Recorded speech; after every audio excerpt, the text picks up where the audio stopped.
order. Good morning. This is a rare occurrence where we have a joint hearing with the Senate Committees on Veterans Affairs and the Senate Armed Services Committee. I want to give special thanks to Chairman Reed, Ranking Members Moran and Wicker for making this hearing happen.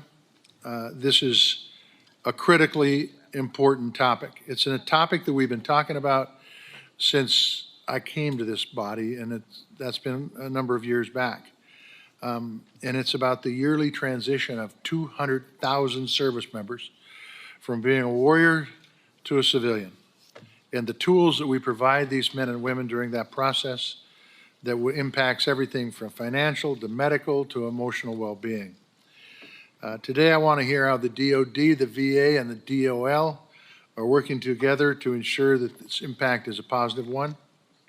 In partnership with your agencies, we've made some strides to improve the transition process, but we're far from where we need to be. In partnership, though they're important, I want to make sure during this hearing that you guys are talking to one another and that we understand what's going on with the folks who are retiring out of the military. Look, we've got enhanced GI Bill benefits, programs like Skill Bridge.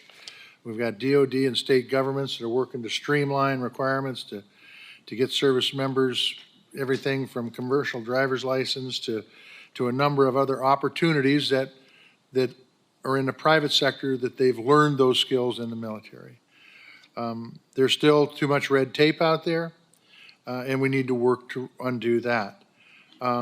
We've enacted the PACT Act, which has been a huge success, the largest expansion of VA healthcare and benefits in a decade, and I might add, necessarily so. We've improved veterans' access to mental health through the Hannon Act and the Strong Act, but recent data shows that we're not where we need to be when it comes to veterans' mental health. We need to get more of these veterans into the system so they don't fall through the cracks, and that transition process is an opportunity to happen. And in fact, we've got some people on this rostrum today that have some ideas on how to make that transition from DOD to the VA system smoother. I'm looking for our first panel to provide government perspective on what's working and what's not. I'm looking for our second panel, composed of veterans and advocates, to provide their personal perspectives on what's working and what's not. They will also advocate for various policies. Do we make sure we're doing right by our service members? I want to read you some statistics before I turn it over to my fellow chairman, Jack Reed. These are DOD data on enlisted deaths. 89% of active duty deaths by suicide were among enlisted service members. Enlisted service members. Across the active and reserve component, those who died by suicide were primarily enlisted male under the age of 30. These are data points we need to take into consideration. If this population is struggling with their mental health while in the service, those struggles are likely to continue and get worse as they make the transition to civilian life. And that is why this hearing today is so important. With that, I turn it over to Senator Reed. Thank you very much, Chairman Tester. It is a privilege to share the dais with you this morning. I'm glad we brought our committees together to discuss such a very important issue. I'd like to welcome and thank our witnesses for joining us today. Our military's greatest asset is the people, the men and women who serve. Our men and women in uniform have long provided America with the strongest national defense in the world, and the leaders in this room have a fundamental duty to ensure that they are set up for success both in and out of the service. The military is a challenging profession, and we know that our service members have sacrificed much for the nation. We also know that the overwhelming majority of veterans report positive experiences in the military. Through surveys and data, we know that American veterans are more civically engaged, earn more money, and have more education than those who have not served. Veteran unemployment is lower than non-veteran unemployment across the country and across nearly every demographic. Their economic outlook and quality of life is, on average, higher than non-veterans Americans. In short, military service is a social good. It benefits the nation, and it benefits those who serve. Transitioning from military service to civilian life can be challenging, however. The Department of Defense, in conjunction with the Department of Veterans Affairs and Department of Labor, prepares service members and their families for this transition, primarily through a structured training program known as the Transition Assistance Program, or TAP.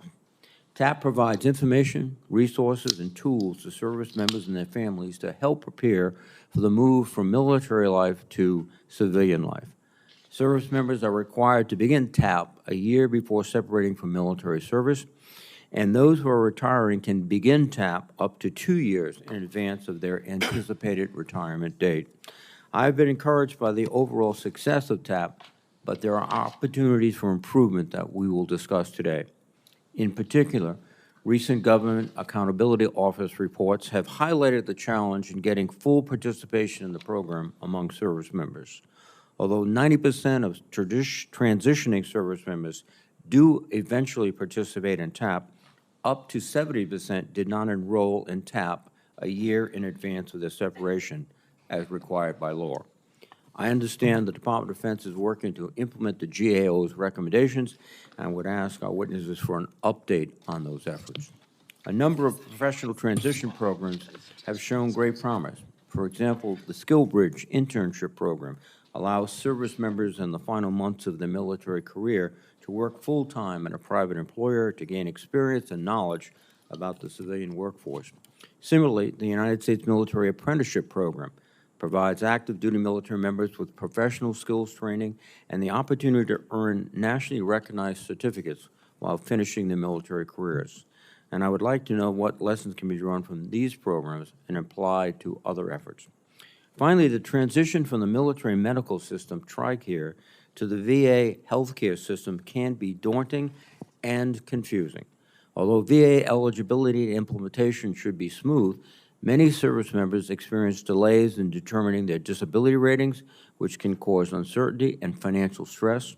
Swift implementation of healthcare programs will be key to improving transition of members from active service to civilian life, and would ask our witnesses to share their views on how the transition can be streamlined. Thank you again to our witnesses, and I look forward to your testimonies. Now, on behalf of Chairman Tester, I'd like to recognize Ranking Member Moran.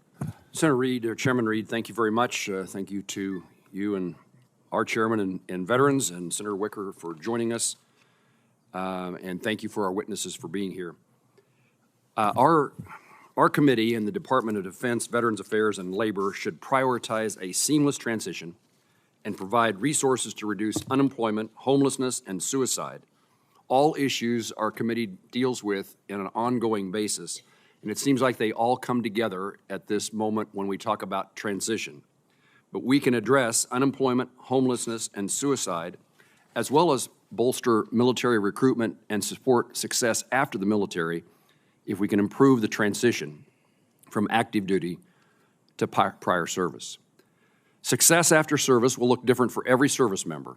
That is why we must make certain that veterans are equipped with the knowledge and resources they need to thrive. That knowledge and resource needs to come earlier than the day in which they leave active service. I also want to address the friction. I'd like to see you all address the friction that exists in the transition process between military retention and readiness, something hugely important to our military, but to our nation and its national security. We need to allow service members to attend pre-separation counseling, TAP classes, apprenticeships, and internships before separation. FY 2019 NDAA, Congress reformed TAP, put additional requirements on the departments to individualize the transition process for those who are at higher risk for unemployment or post-transition issues. Additionally, Congress required that each service member go through TAP at least once more than 365 days prior to separation, a mandate that we know is not being followed for at least 70% of transitioning service members, according to the Government Accountability Office. Since those reforms were made in 2018, GAO has issued 12 reports on transition. Those reports include nearly 40 recommendations to VA and DoD. It's my understanding that very few of those recommendations have been agreed to or implemented, and DoD has not implemented a single one. Given these facts, I worry that there's a lack of understanding from commanders about the importance of prioritizing a positive transition and allowing service members time to prepare for the next phases and their families' phase in their lives. I understand the importance of operational readiness. However, if a service member has a positive transition experience and receives support from their command and peers as they leave the military, they are more likely to have a positive view of their military experience, a successful transition, and assist with the recruitment by encouraging others to join the military. I'm grateful to each one of our witnesses for being here today. In the second panel, we will be joined by a Kansan, who I want to express my gratitude for his presence here. Dr. Arthur DeGroat, Lieutenant Colonel retired. He is from the Kansas State University Military's Affairs and Innovation Center, and he has become a significant component of our witness panels as we deal with transition. So, Dr. DeGroat, thank you for joining us, and I assume I should turn to Senator Reed. Thank you, Senator Moran. On behalf of Chairman Tester, let me recognize the ranking member of the Armed Services Committee, Senator Wicker. Thank you, Mr. Chairman, and I'm glad to be here today joining with three of my distinguished colleagues. I'm particularly proud that I share the leadership role on the Armed Services Committee with a fellow veteran, Senator Jack Reed. His career in the military is far more distinguished than mine, but I'm proud to be a veteran, proud to have served, and proud to be here with three very distinguished supporters of our military and our veteran community. There are improvements that need to be made in our veteran experience and in our transition experience. But the truth is that the vast majority of our veterans are highly successful in their post-military careers and personal lives. And I do appreciate Chairman Reed making that point and making the very positive point about military service during the active duty time and as a veteran. As our economy struggles with inflation and rising interest rates, the reporting from the U.S. Census Bureau shows that veterans and their families have consistently achieved higher standards of living than non-veterans. This is over the past 40 years. The veteran unemployment rate is lower than the non-veteran employment rate. Both can be improved, but that is a significant statistic. This has been true nearly every month since January 2003, when the Bureau of Labor Statistics began tracking this information. This impressive fact is no surprise to those of us who understand how valuable veterans are to civilian employers. Between 2005 and 2015, a recent study from the University of Akron found that military veterans earned higher average wages than non-veterans.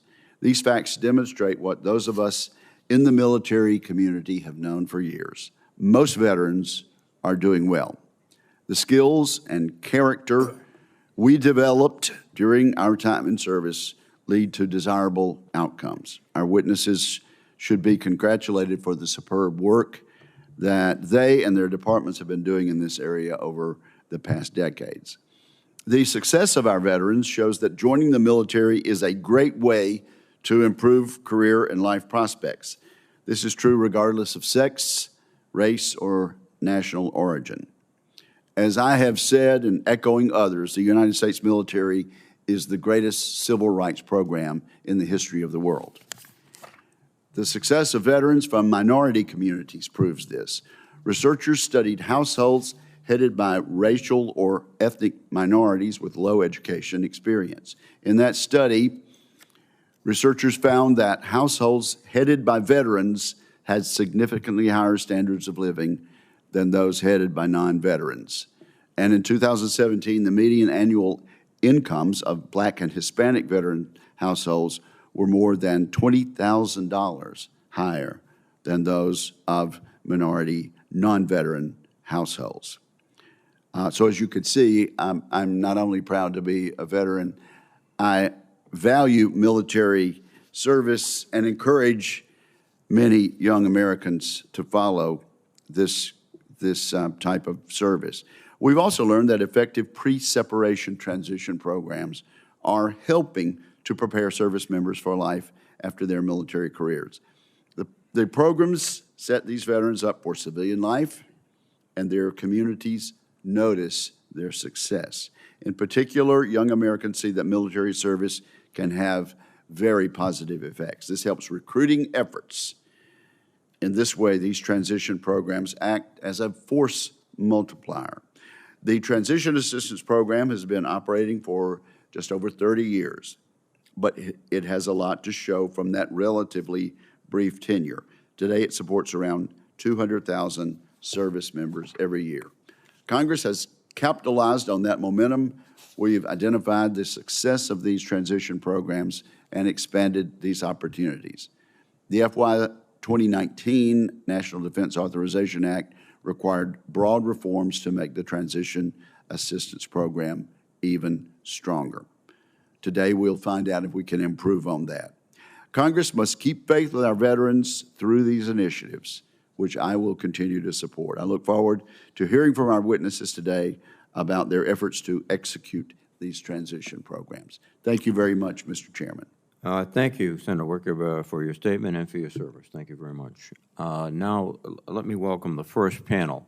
From the Department of Defense, we have the Honorable Ashish Vazirani, Acting Undersecretary of Defense for Personnel and Readiness. From the Department of Veterans Affairs, we have the Honorable Joshua Jacobs, Undersecretary for Benefits, accompanied by John Bosler, Chief Veterans Experience Officer. From the Department of Labor, we have the Honorable James Rodriguez, Assistant Secretary of Labor for Veterans Employment and Training. And from the Government Accountability Office, we have Mr. John Sawyer, Director of Education, Workforce, and Income Security. Mr. Vazirani, please begin with your opening statement. Chairman Tester, Chairman Reed, Ranking Member Moran, Ranking Member Wicker, and distinguished members of the committees. If you could pull the microphone as close as possible, sir. I appreciate the opportunity to address this joint hearing today, not just as the Acting Undersecretary of Defense for Personnel and Readiness, but as an advocate for and a champion of service members and their families at all stages of their service, inclusive of transition. I'm honored to be in the company of my colleagues from the Department of Veterans Affairs and Labor, both of whom are integral partners in our collaborative and coordinated mission to facilitate the transition from military to civilian life, as well as a representative from the GAO, which provides thoughtful evaluations. A service member's transition begins on day one of service, and it is our duty to ensure a successful service member is a successful veteran. Members of the military and their families repeatedly prove their dedication, courage, and selflessness in protecting our nation. In return, our value proposition is to provide them with the support, services, and resources they need to thrive beyond the battlefield. President Biden said, "The only truly sacred obligation we have is to prepare and equip those women and men we send into harm's way and care for them and their families when they return home." Service members are better prepared for their transition to civilian life today than at any other point. This reflects Secretary Austin's steadfast commitment to take care of our people. This commitment extends beyond their separation from duty in either the active or reserve component. DoD is one of the 7 agencies that each play a crucial role in the governance of military to civilian transition.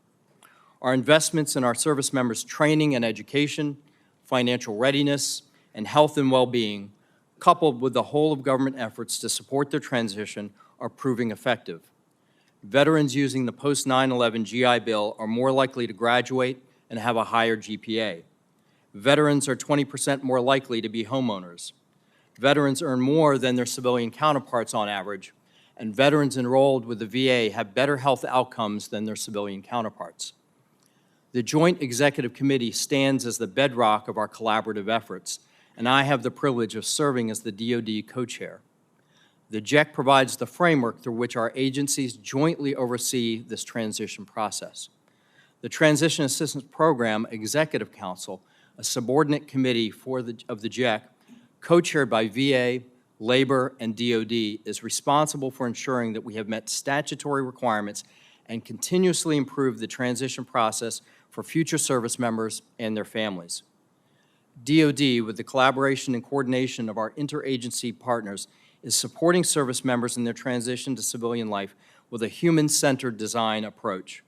Our lines of effort are too numerous to name them all here, but we have made great strides in mental health support services, career advancement and educational resources, transitioning spouse employment assistance, and homelessness prevention, just to name a few.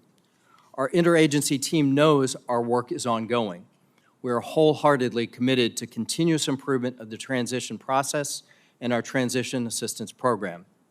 We appreciate the legislative authorities that Congress provides to support transitioning service members and improve transition processes and programs.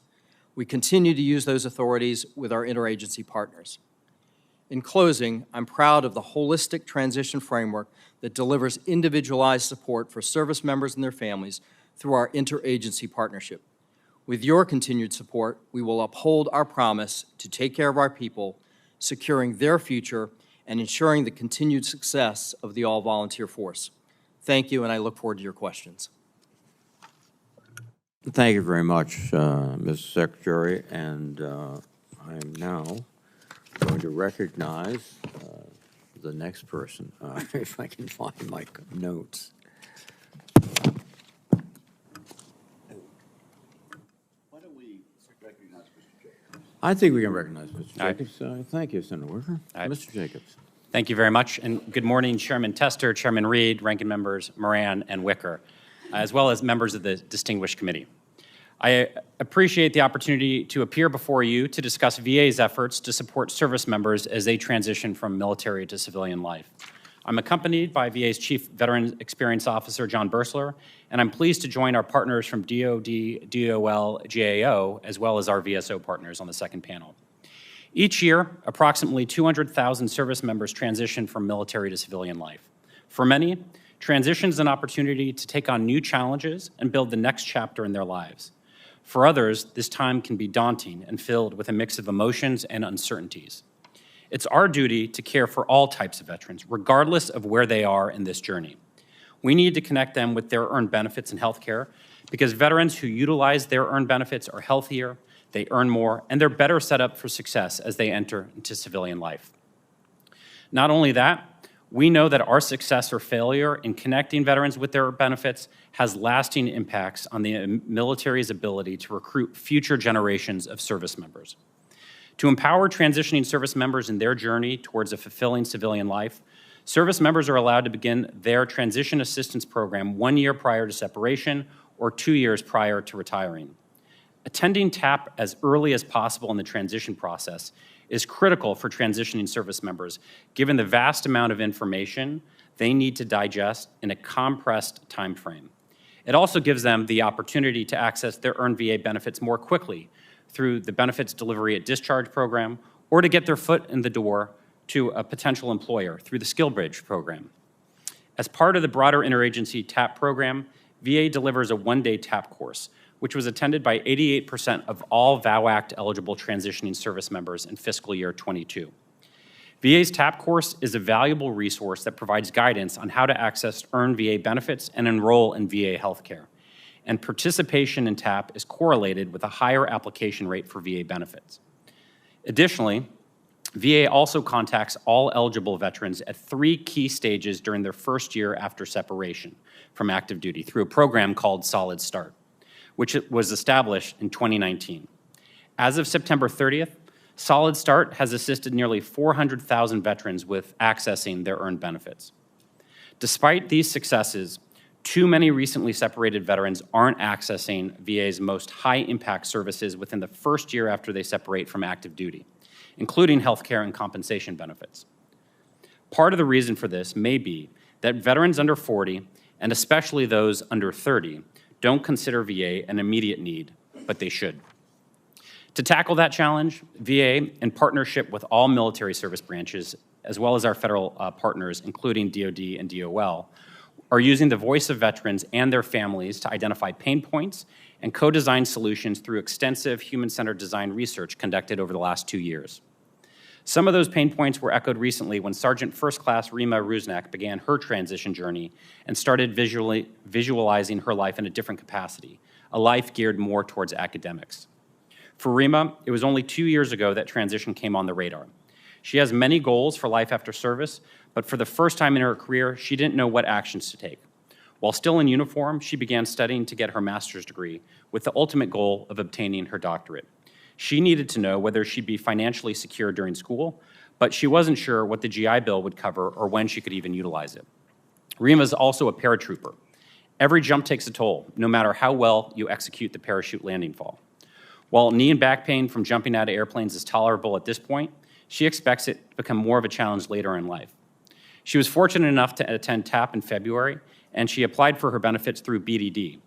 She left active duty in August and received her first disability compensation payment in September. And as she begins this next chapter in her life, she's going to continue her service to this country through the Army Reserves. Stories like Rima's are why we're actively co-designing solutions that address pain points and demonstrate tangible value to veterans. It's why we began hosting annual veteran transition symposiums to coordinate and improve the way that we support transitioning service members and their families. It's why we're updating the TAP curriculum so accredited VSOs and state departments of Veterans Affairs will now have the opportunity to directly engage with transitioning service members and their families for nearly an hour at the end of every one-day VA TAP class.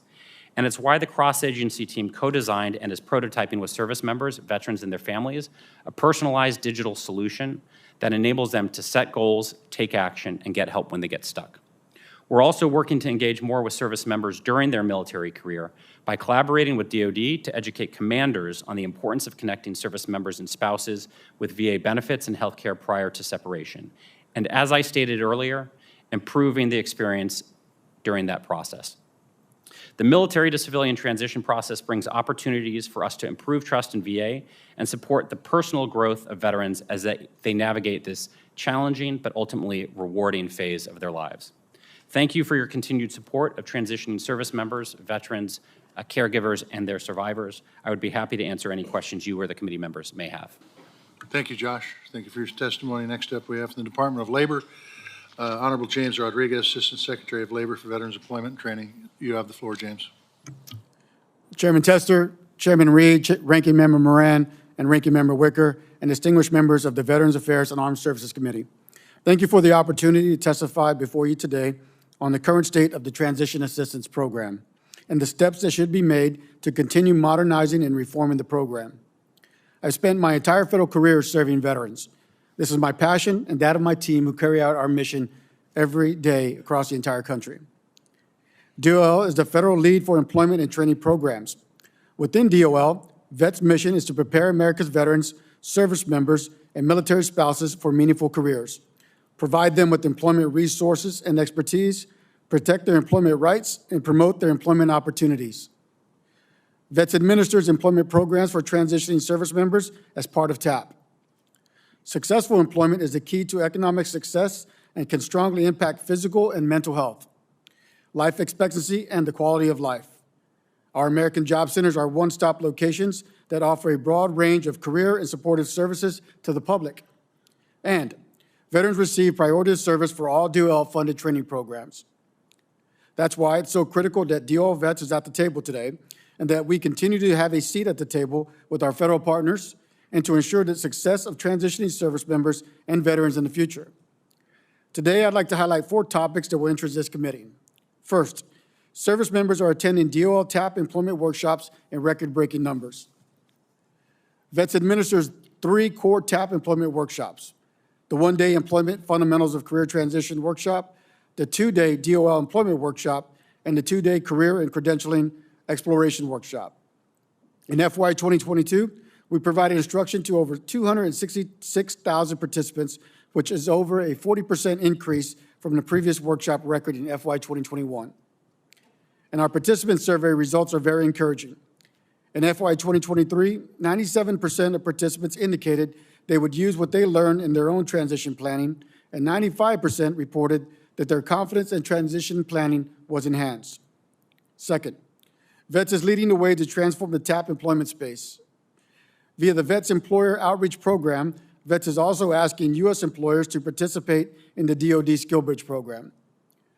Last year, employers provided 22,548 employment-related DoD SkillBridge opportunities to serve members across all services. And in response to consistent feedback that service members want more personalized support beyond the classroom environment, VETS created the Employment Navigator and Partnership Pilot, or EMPP. Since its launch in 2021 at 13 military installations, EMPP has served about 13,000 participants, and preliminary data shows that EMPP participants earn higher wages than those who do not participate in EMPP. Third, VETS pilot programs are a huge success.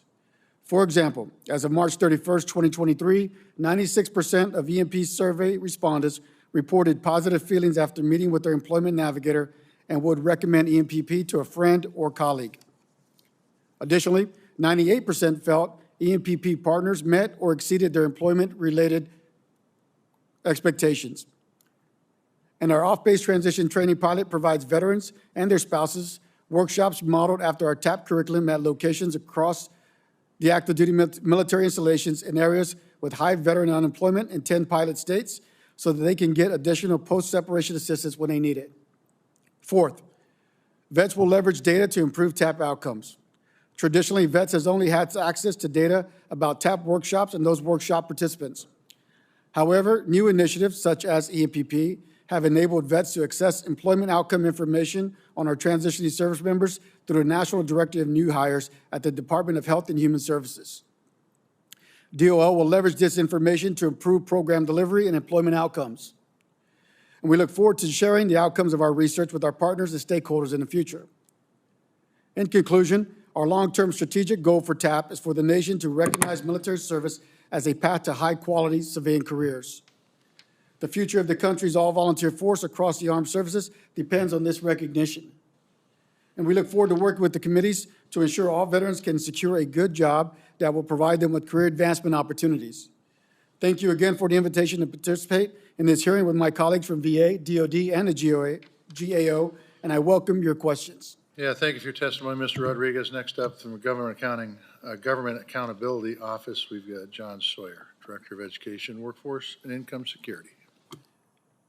Chairman Reed and Tester, ranking members, Wicker and Moran, and members of the committee, thank you for the opportunity to discuss GAO's recent work on programs that help service members transition from military service to civilian life. Over the next few years, more than 500,000 service members are expected to take this critical step. There are several federal programs that provide benefits and services to help service members achieve their educational, employment, and other goals and overcome potential challenges in adjusting to civilian life. Today, I would like to highlight our work on DoD's credentialing program that helps service members obtain civilian credentials related to their military skills and training, DoD's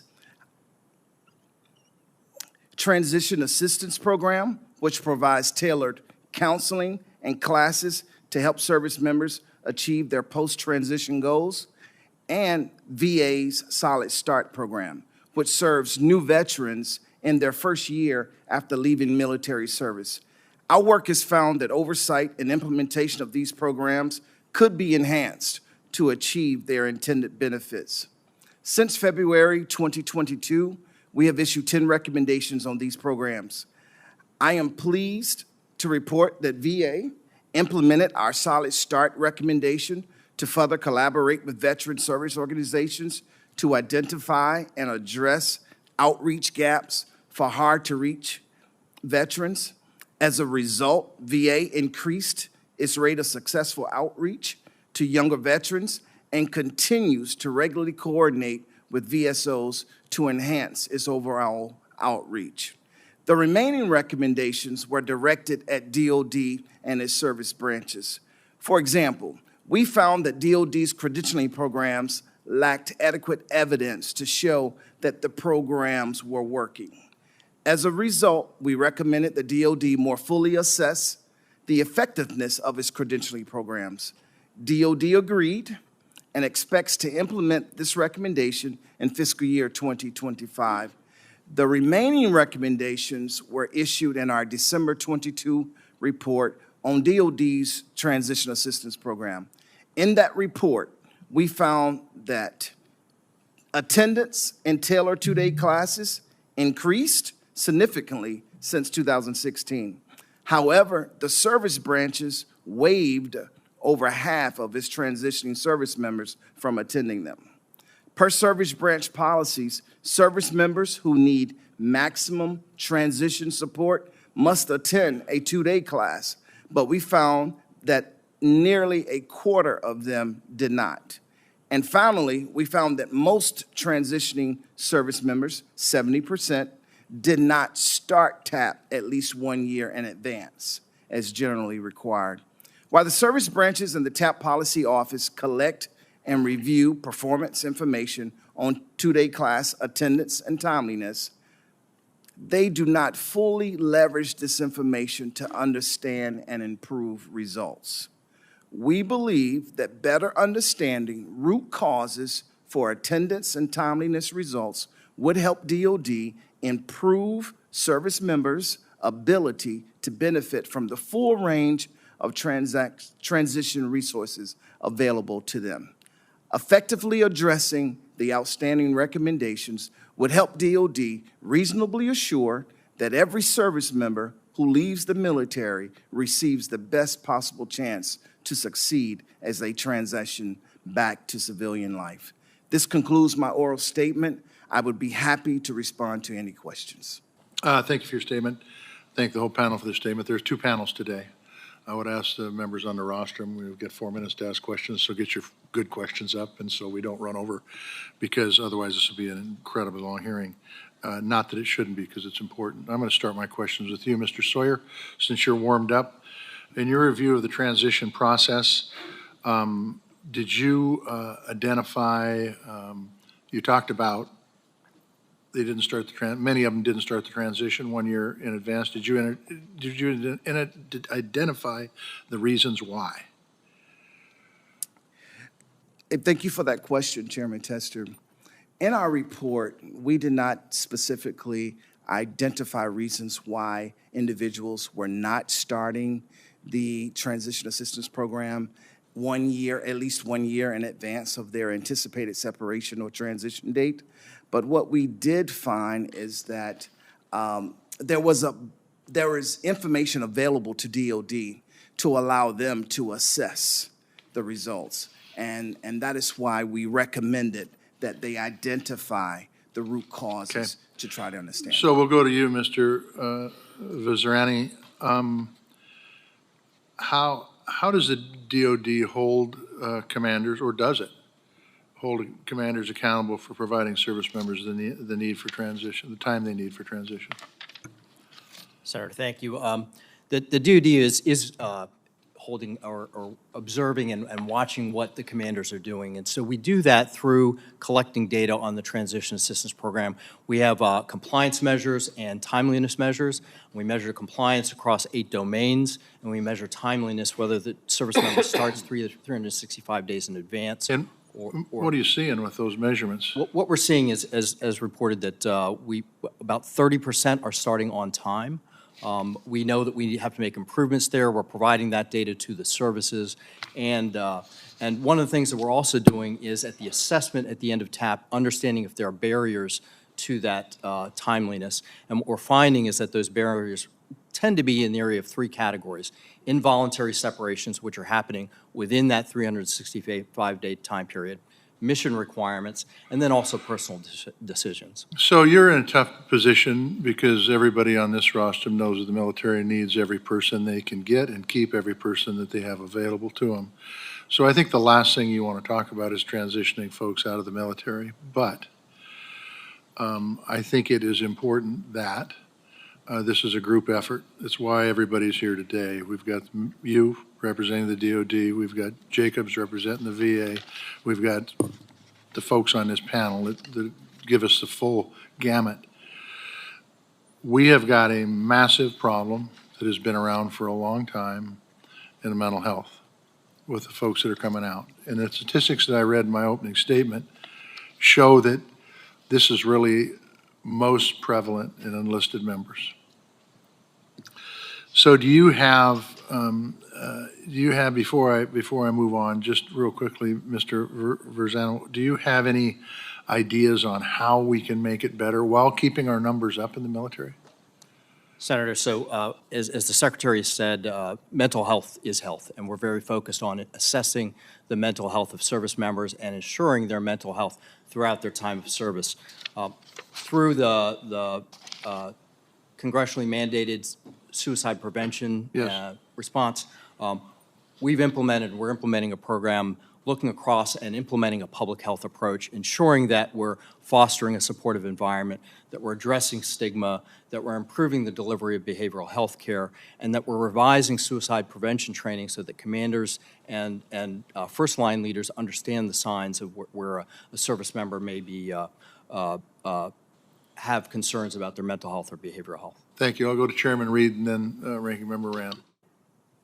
Thank you very much, Chairman Tester. Quickly, Mr. Vizarani, what steps are you taking to get compliance with the statutory 365-day sign-up? There are some circumstances which you can't, i.e. someone is terminated from duty prior to that time period. But what are you doing specifically? Senator, one of the things that we're doing is we're in the process of integrating a single data repository that will allow for that measurement and providing that information back to the military services and to commanders. And when we think about the accountability portion of this, we try and think about this not accountability necessarily from a punitive standpoint, but from what can we learn? Are we understanding best practices, and are we sharing those best practices across the services? Well, thank you. One of my experiences is that the transition from uniform to civilian, DOD to VA, the most challenging aspect is medical health care. I recall going up to Walter Reed in 2000, visiting and finding people who were there for 6 or 7 months trying to get their VA eligibility or disability status to a level that meets the military level. And the other issue, just the first step, have we successfully combined electronic medical records between the VA and the Department of Defense yet? Senator, the Department of Defense has completed our deployment of the electronic health record within CONUS, with the exception of the Lovell Center in Chicago. And we're working with our partners at the VA to implement that. We're taking all of the lessons we've learned through the CONUS implementation and applying that to ensure that we have a successful implementation at Lovell. But we're not operational yet, are we? We are not operational between the two systems. However, we do have visibility. So there is a sharing of information between DOD and VA. So while the electronic health record is not operational, there is a sharing of information to coordinate that care and ensure continuity of care. Well, I would encourage you, I mean, this is slightly off topic, but not entirely. I would expedite that. It's been going on now for a decade or more, and that would, I think, help smooth out the transition dramatically. What are the primary choke points, Mr. Jacobs and Secretary, between VA in terms of health care? I understand that VA does a separate independent disability assessment, is that true? That differs from the Department of Defense? We have a joint program called IDES when a service member when they have a condition that impedes further service, where we can do a joint disability process. But for anyone applying for VA disability compensation, that's a separate and distinct approach. And the benefits that we provide in terms of disability compensation are not only a recognition of the impact of the individual's service, but they're also a gateway to other benefits. They impact healthcare eligibility and the criteria, the priority group within healthcare. It also can inform eligibility for other benefits and make connections. But the reality is that a DOD physician could give someone an 80% disability rating. The VA would independently rate? We are providing independent assessments based on our rating schedule for disability compensation purposes. I think that's something that deserves further coordination and maybe even legislative support.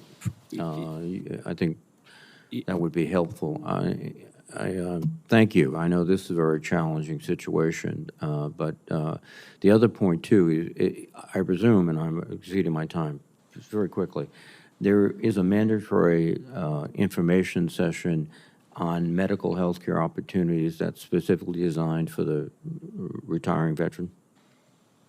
Yeah, so in the one-day VA TAP course that we provide, we include information about healthcare in addition to the full suite of other benefits. Thank you. Ranking Member Moran. Chairman, thank you. Secretary Vizirani, both of my colleagues who preceded me in asking questions have highlighted the need for, in I think, our view that the Department of Defense further emphasize, act more expeditiously. Would you confirm to me that you understand and support the value of this transition program for the benefit of the servicemen and women who serve today and the veterans they will be tomorrow? And tell me what the impediment in the Department of Defense and the branches is toward moving more expeditiously to meet the requirements of the statute. Senator, I do confirm our commitment to taking care of people and ensuring that service members make a successful transition so that they have a successful as a veteran as well. We are working with the military departments and services to make sure that they have the information available about the starting of TAP and the completion of TAP, providing that information, creating dashboards that the commanders have available to them and their leaders have available to them so that we have a clear understanding of if there are any barriers to TAP and addressing those barriers. What, if any, is the pushback or the lack of enthusiasm for complying with the law by those you are informing? Sir, we have not heard any pushback regarding compliance with the law. I think the one thing that we do is we trust our commanders to ensure that they're balancing the readiness of their unit with the needs of the individual. The one thing that we do understand and we've been taking advantage of is this full year to plan for transition so that the service member has time to customize that approach for their expectations and for their needs. Mr. Sawyer, you highlighted in your testimony and in response to Senator Tester about the data, including the lack of two-day attendance and the two-day attendance is being waived. What is the plan at GAO to try to push the services to take the statutory mandate seriously and decrease the utilization of their waiver authority? Thank you for that question, sir. Now, in our report, we did not direct any recommendations towards the waivers. We did notice that for some 53% of those that were transitioning, that waivers were granted.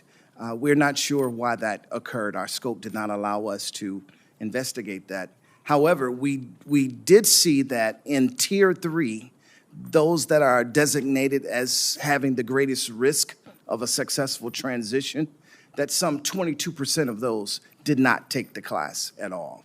And that is why we recommended that spend some time, DOD should spend some time evaluating the root causes.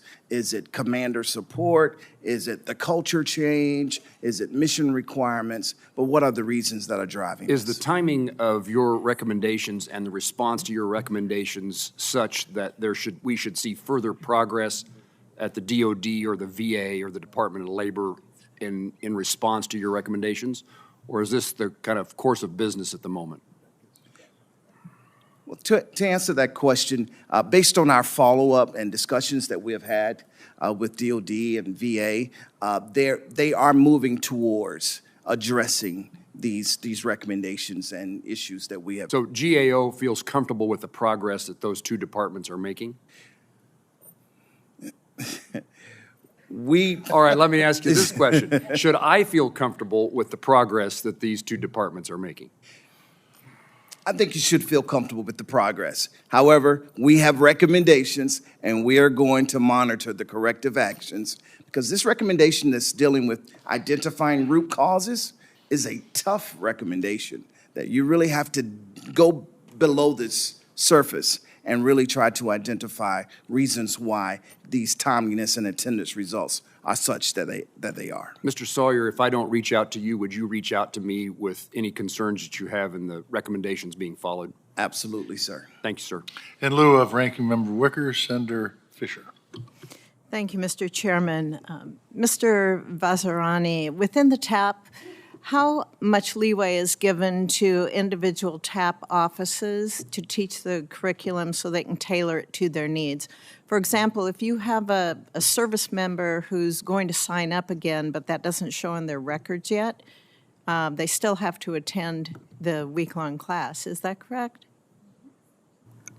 Senator, if I can clarify your question, if a service member has gone through TAP, transitioned, and then come back into service, is that the question? No, I'm no. sorry. If they are still in the service, but with the requirements and the timeline that's there, they have to start the process. But yet their records haven't kept up with their intentions that they plan to re-enlist, for example. Are the programs given any kind of flexibility there to be able to tailor it to certain instances? Senator, the program is designed to tailor to each individual. Each individual goes through an individual assessment. They are tiered. They then have a separation counseling to help them understand which elements of the TAP program will be beneficial for them. At the end of the program, there's also a capstone, which the commander will sign off on completion. If during that time period the service member decides they want to stay in service, then there would not be a need to complete the program. Okay. Do you think you have the program appropriately staffed to handle the current number of military personnel?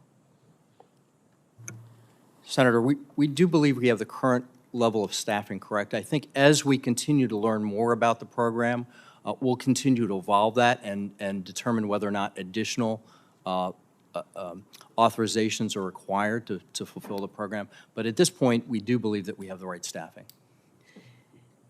We've seen a GAO study from December of 2022, and it found that nearly 25% of service members who needed that maximum support didn't attend the mandatory two-day class. So what steps do you see the department needs to take, or are you taking now, that would address that? Senator, we are taking steps to get a better understanding of why service members are electing not to participate. There are service members who want, as I indicated earlier, the personal decisions why they wouldn't, so we're trying to get a better understanding of that. We're also ensuring that... What specifically are you doing? So through the TAP assessment, we're digging into that and understanding those barriers.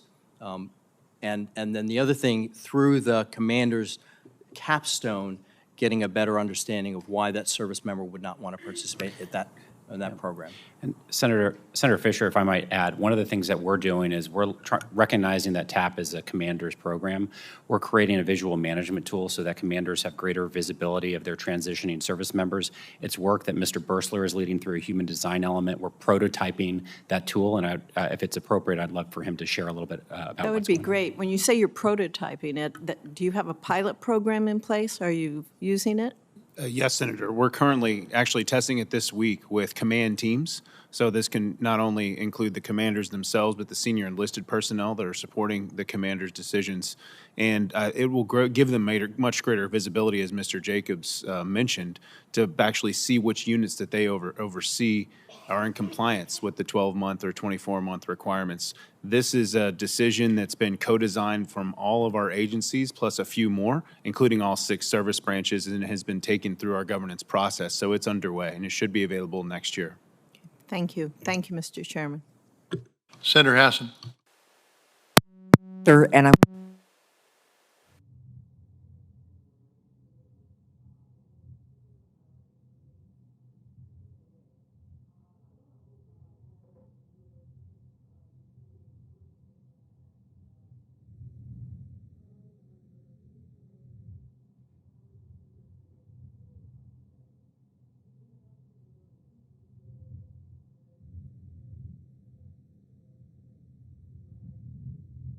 other materials.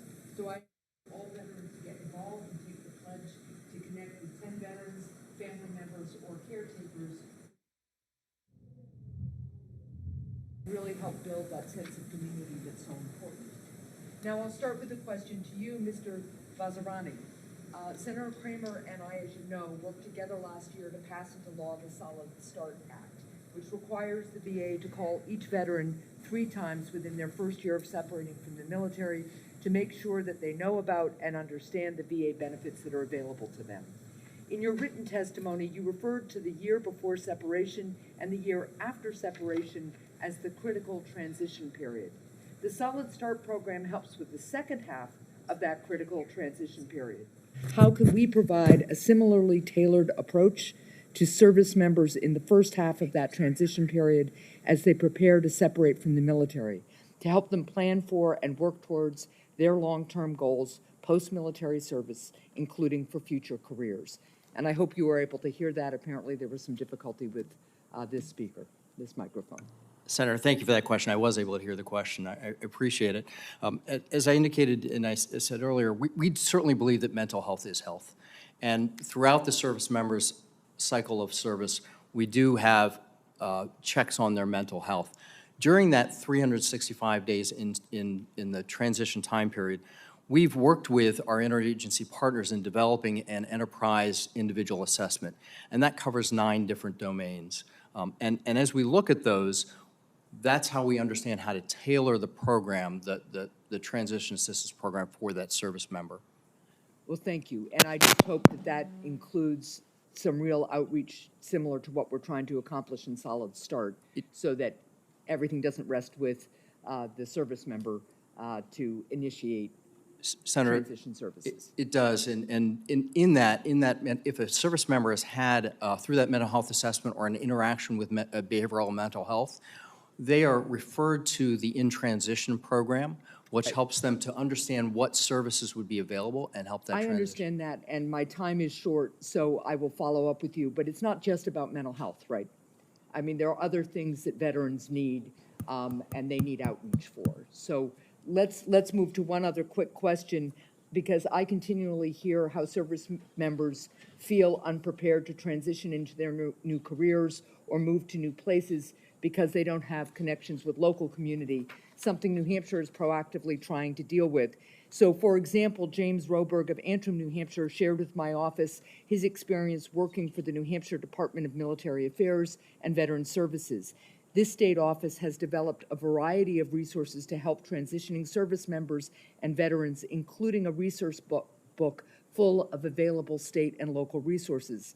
Like many other transitioning service members, James had no idea that there was a state office like this in New Hampshire, and yet he eventually ended up working there and to this day continues to help educate other service members on employment opportunities in the state. In New Hampshire, we've worked to help address this gap in knowledge because we value veterans in our community and recognize their contributions to our workforce. So I would ask that you guys respond to this in writing because I'm running out of time, but I am very interested in how we can ensure that more service members get directly connected to state and local resources that can provide meaningful connections with the communities that the veteran plans to reside in before the veteran makes that transition. Thank you all so much for your work. There will be a number of questions to the record, and I would hope that you all answer them in a timely manner. Senator Scott? Thank you, Chairman. First off, I want to thank each of you for being here. Thank you for caring about our servicemen and women and their families, and thank you for what you try to do every day. I could just give you a couple of experiences I had. I was in the Navy and got out. Do you think anybody before talked to me about what I was going to do afterwards?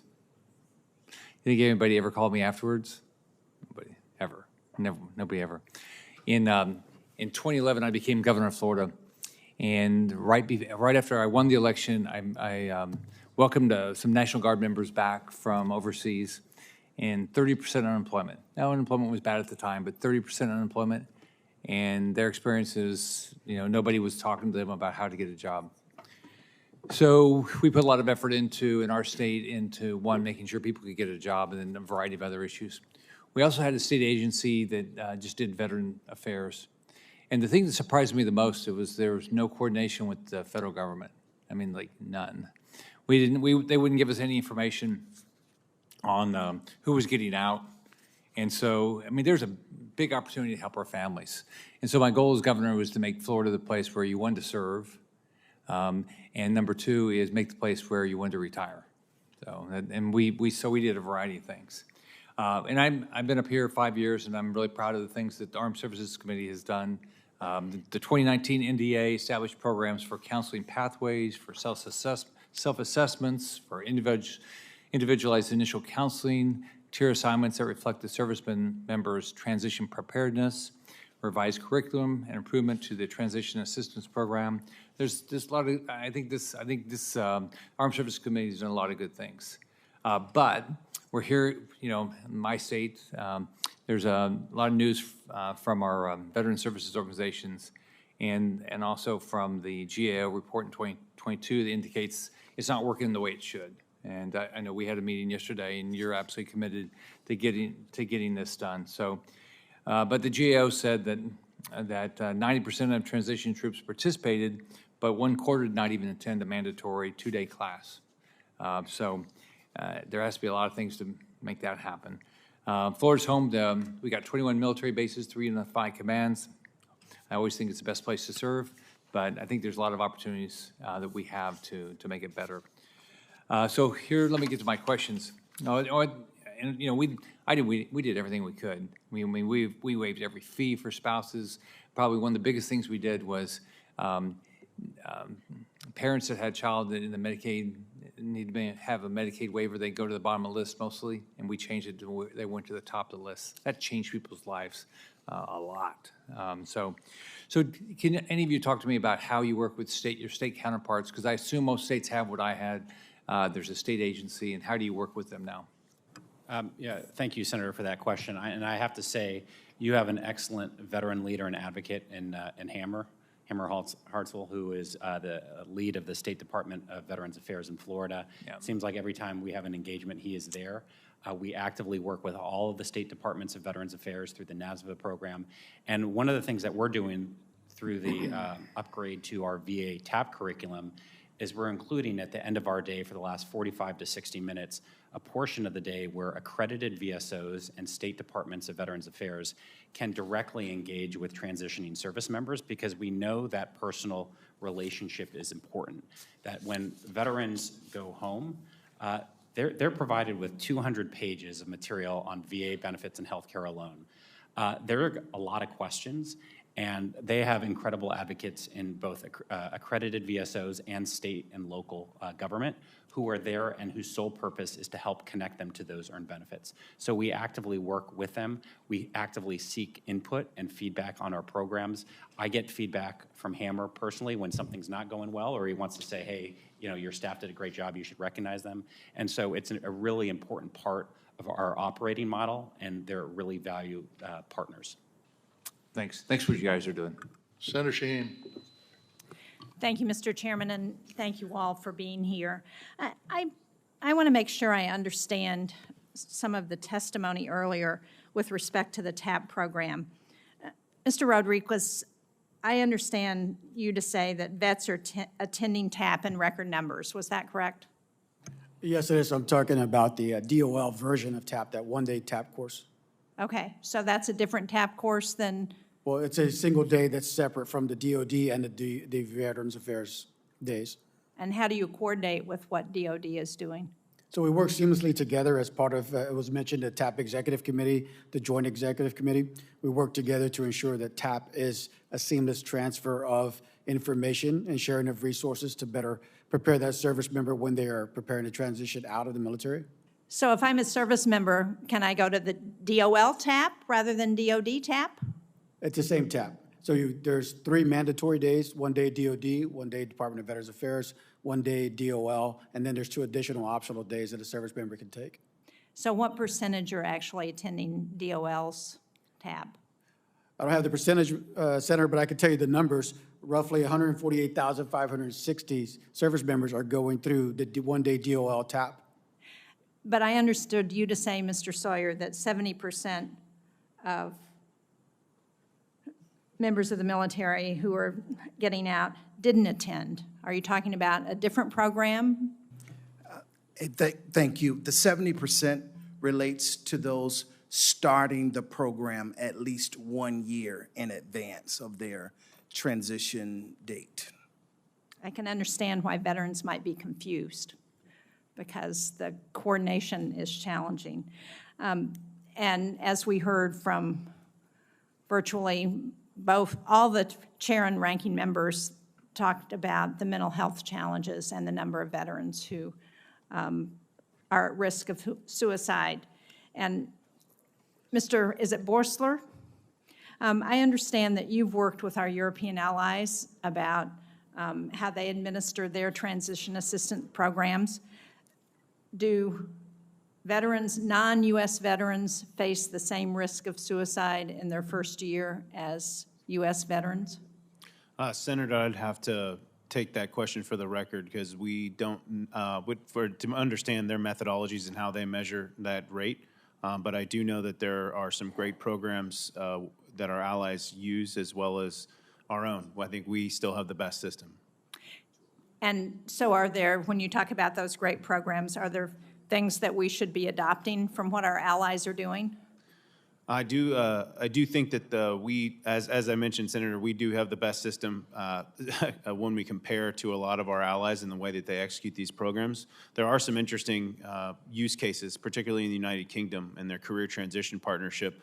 But in the intervening years, as Assistant Secretary Rodriguez mentioned, the ENPP program for the Department of Labor almost mirrors what the United Kingdom has been doing. It's been very successful. So I think there's a lot we can learn from each other. I appreciate that. Mr. Jacobs, one of the things that we're hearing in New Hampshire is that too many veterans are not taking advantage of the VA benefits, particularly for mental health. It's the theme that everybody's referenced in all of the questions. So what can we do better?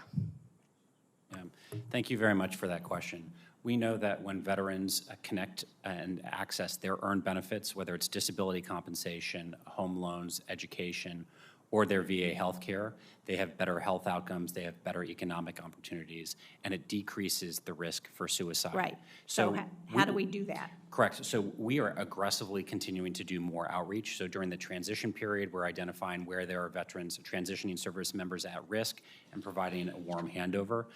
We have benefits counselors, we have military service coordinators, there are VHA liaisons on military treatment facilities.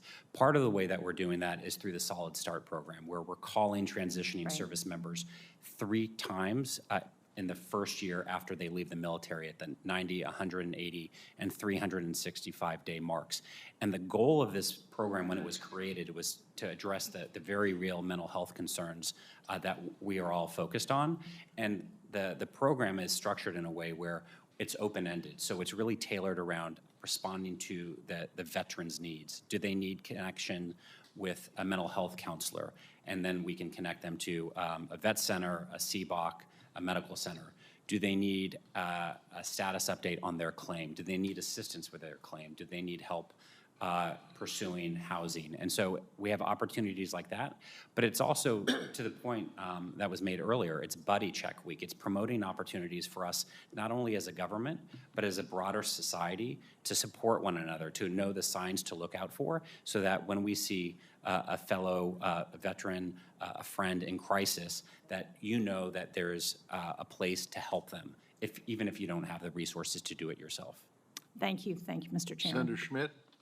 Thank you, Mr. Chairman. Thank you all for being here and the work that you do every day, helping the folks that have served us in Missouri. We're really proud. We've got 3 bases. We've got Whiteman Air Force Base, we've got Fort Leonard Wood, and we've got Rosecrans, which is the Air National Guard base in Northwest Missouri. And so those folks that have committed themselves to this country, they deserve all the support and the best support, which is why we're all here. So thank you for that. I wanted to ask just 2 questions, and I'll just throw it out, whoever wants to answer. The first is, Senator Ossoff and I co-sponsored a bill that would support military spouses as they are being reassigned to ease some of the regulatory burdens that exist as they're moving from place to place. What are just 1 or 2 things that we can do better to ease that sort of burden as they're, they want to continue their careers or business ventures as they're moving from place to place. Senator, if I may, I'll start. First of all, thank you very much for the work that you've done to support military spouse employment.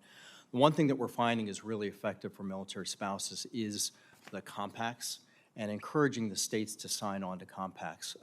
That portability not only benefits a spouse of an active duty service member, it supports spouses of veterans, it supports all Americans. And so the more that we can get states to sign on to those compacts, I think we'll find that we'll have greater portability.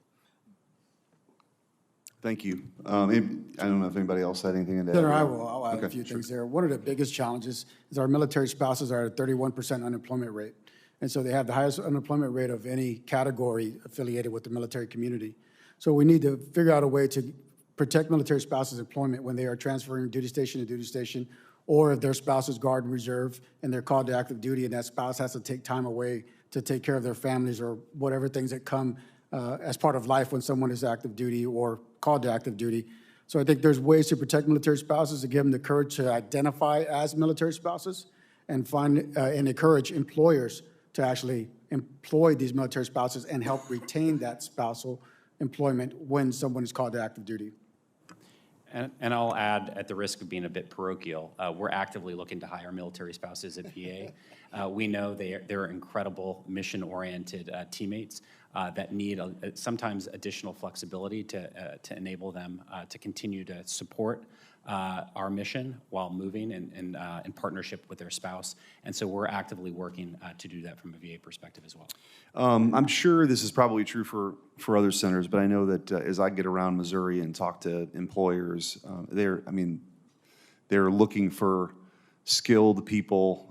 That the labor shortage obviously is a broad issue, but as it relates to military folks, and this question's been asked in a few different ways, but it's the United States Senate. Just because a question's been asked, it doesn't mean it's been asked by everybody.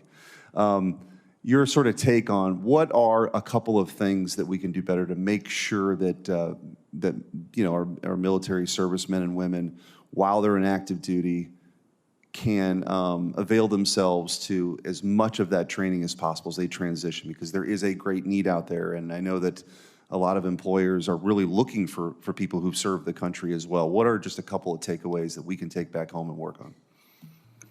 Senator, I'll start on that.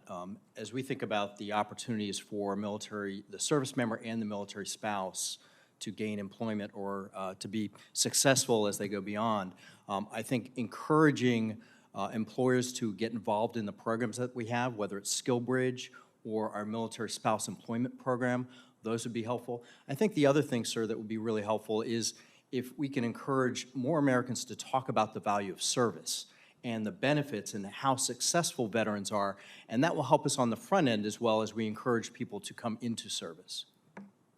I would just briefly add, one of the things I heard when I joined Hiring Our Heroes in a community event with the health and life sciences industry is that oftentimes companies will have incredible veteran candidates. They may not have a position that they can offer them, but they think it's a valuable resource. And so it's making kind of that connective tissue a little bit stronger so that they've got colleagues in industry who they can refer those incredible candidates to, even if they can't offer a position at that time. Thank you. Thank you, Mr. Chairman. Senator Murray. Thank you very much, Mr. Chairman, for having this hearing. Thank you all for being here. There is no question that our service members deserve a seamless transition out of the military to VA services. In my home state of Washington, DOD went live with its own electronic health records program back in 2017.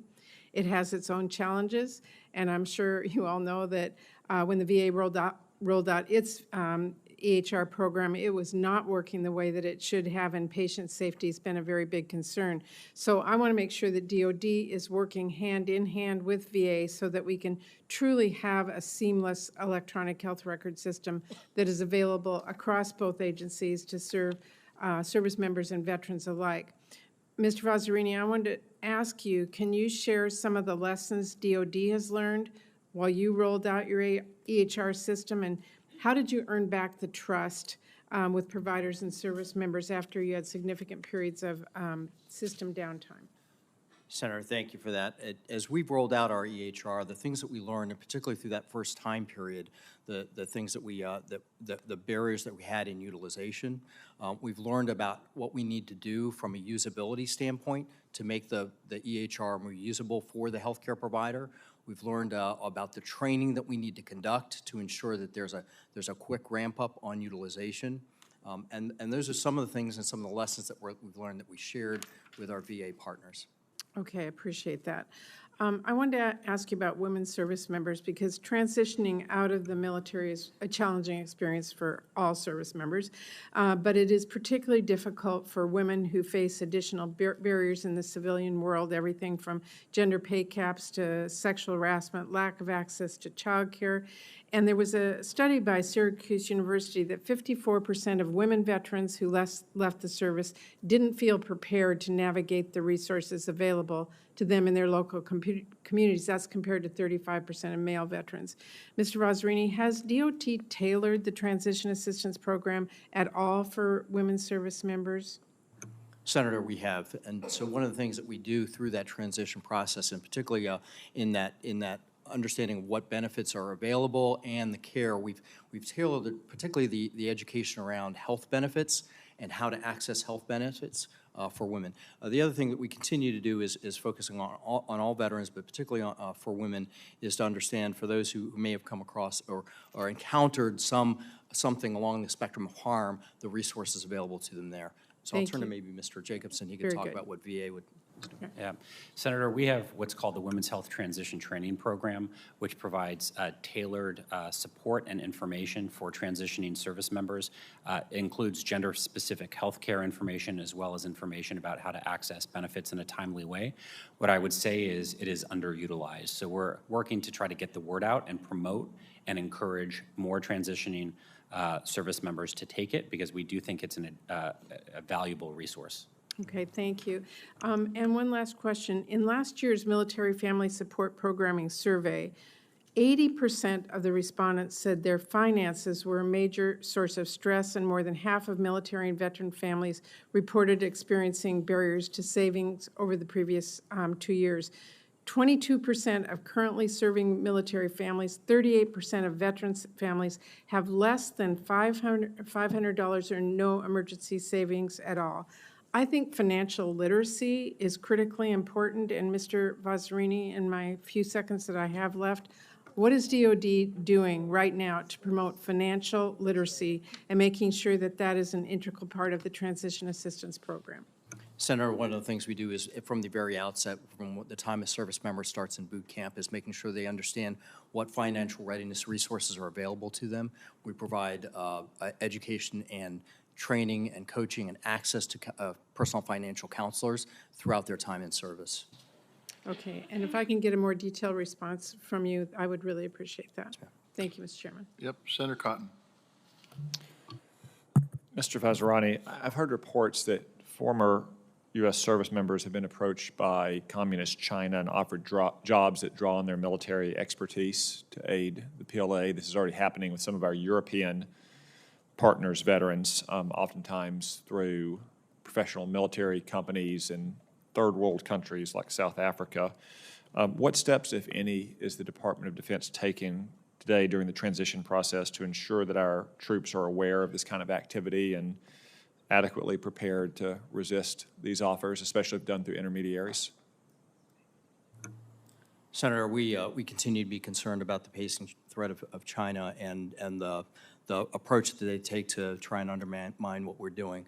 We have provided guidance through the military departments on when our service members there's outreach from malactors. And Senator, I'll be happy to get back to you with the specific steps we've taken and the guidance we provide. Yeah, could you please get back to me in writing on those steps and also what mechanisms, if any, you have in place to track these kind of offers? Because I do think it's a growing concern, like I said, with our European partners.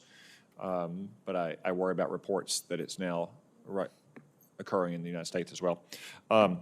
I believe that our reserves play a crucial role in the nation's defense by allowing the U.S. to retain critical skills and talents in our services while also allowing active duty service members to transition into the reserves.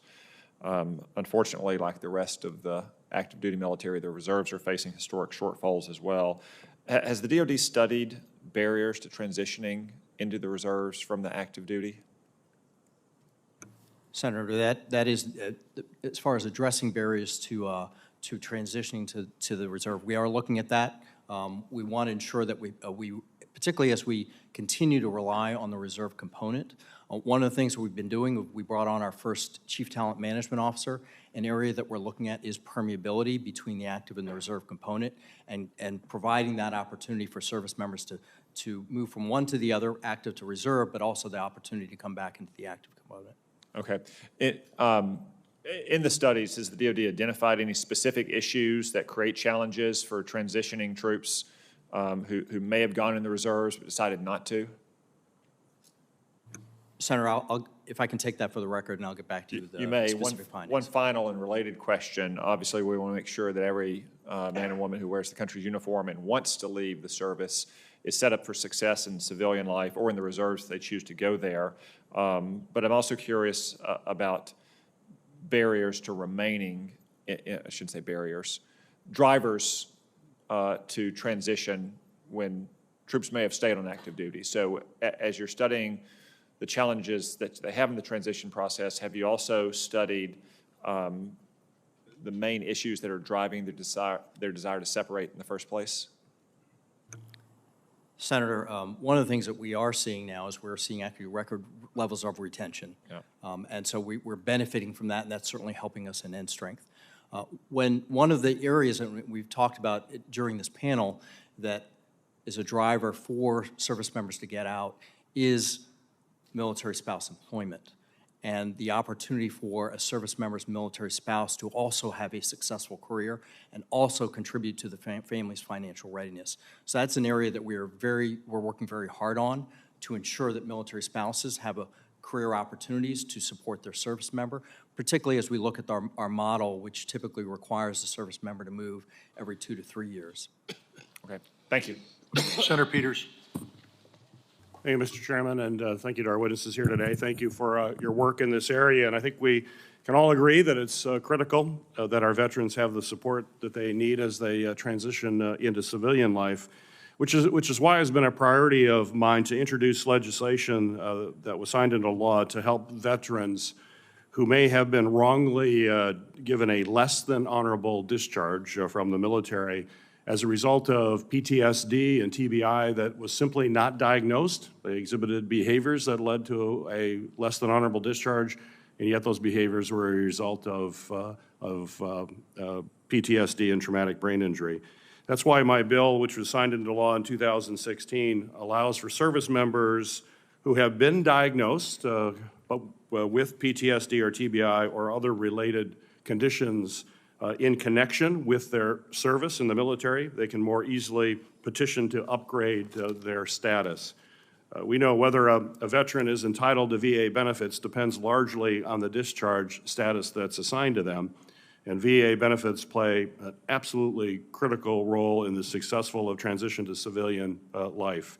It remains a key priority of mine that the discharge review boards continue to take these types of mental traumas into account when they're reviewing these petitions. And to that end, this year's NDAA included a provision that I authored calling on the GAO to complete a review of the Discharge Review Board's implementation of the legislation.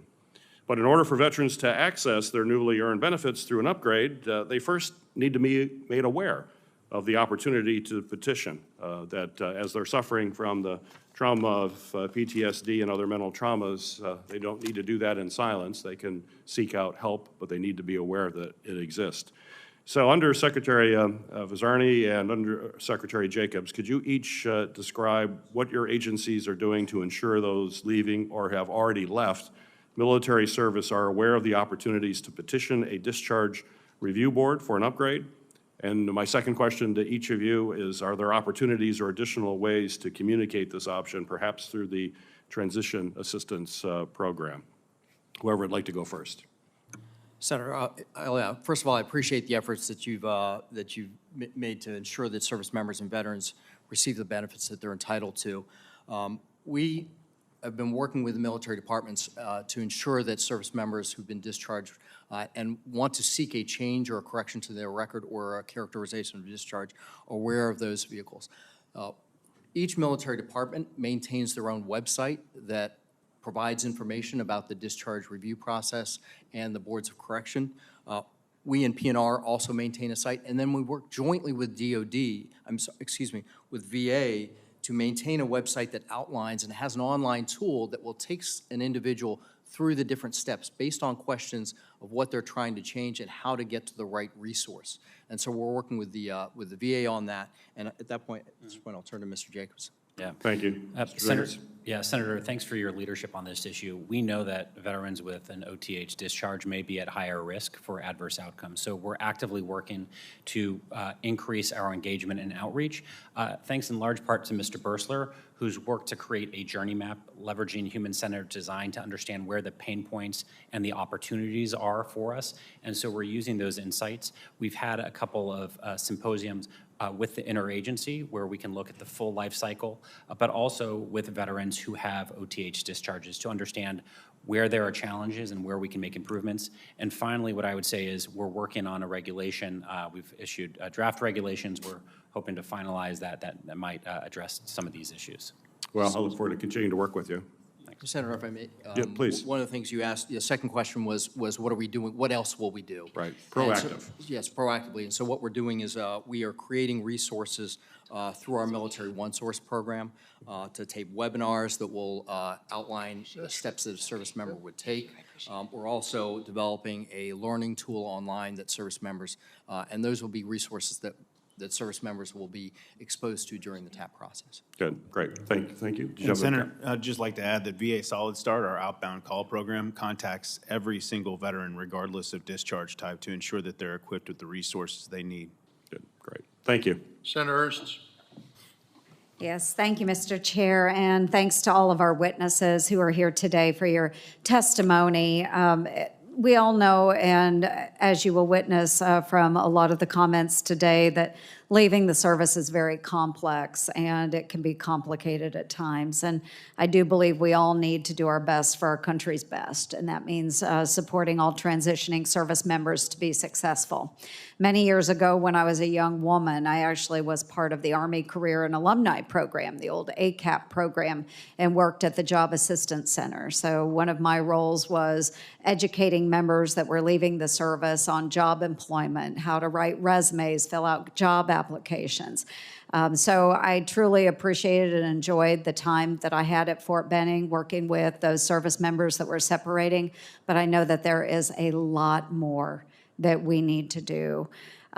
So part of this, beyond all the employment assistance, part of it is mental health education, resource education. And so, Mr. Vazirani, the first year after discharge is always, I think, the most difficult for those transitioning members, and it comes with that increased risk of suicide. I know my colleague, Senator Hassan, had mentioned the Buddy Check program. I was glad to partner with her on that effort.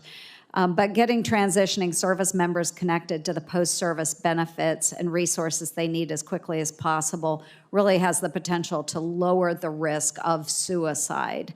So to what extent does the Transition Assistance Program provide service members other resources, again, beyond the employment and beyond education resources?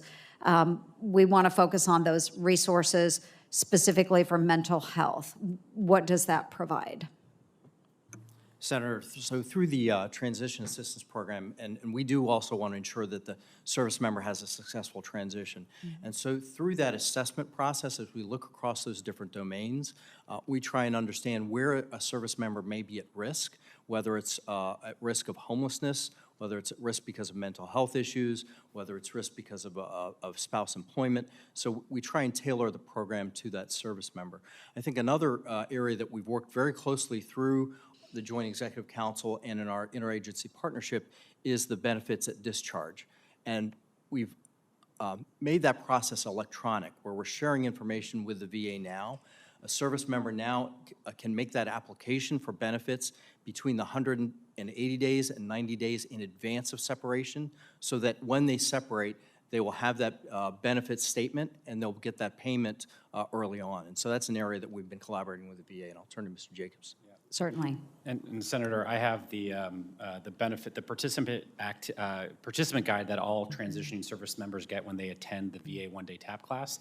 That includes an overview that transitioning service members actually write and try to tailor to their particular needs. It includes opportunities for follow-up. We also have benefits advisors where we can make that warm handoff, and other staff who are there to help with some of the more personal questions that they may not feel comfortable asking in a broader group. Okay, well, I truly appreciate that, because I know back when I was working in that area, there was a lot of work to be done, but I appreciate you closing up that gap.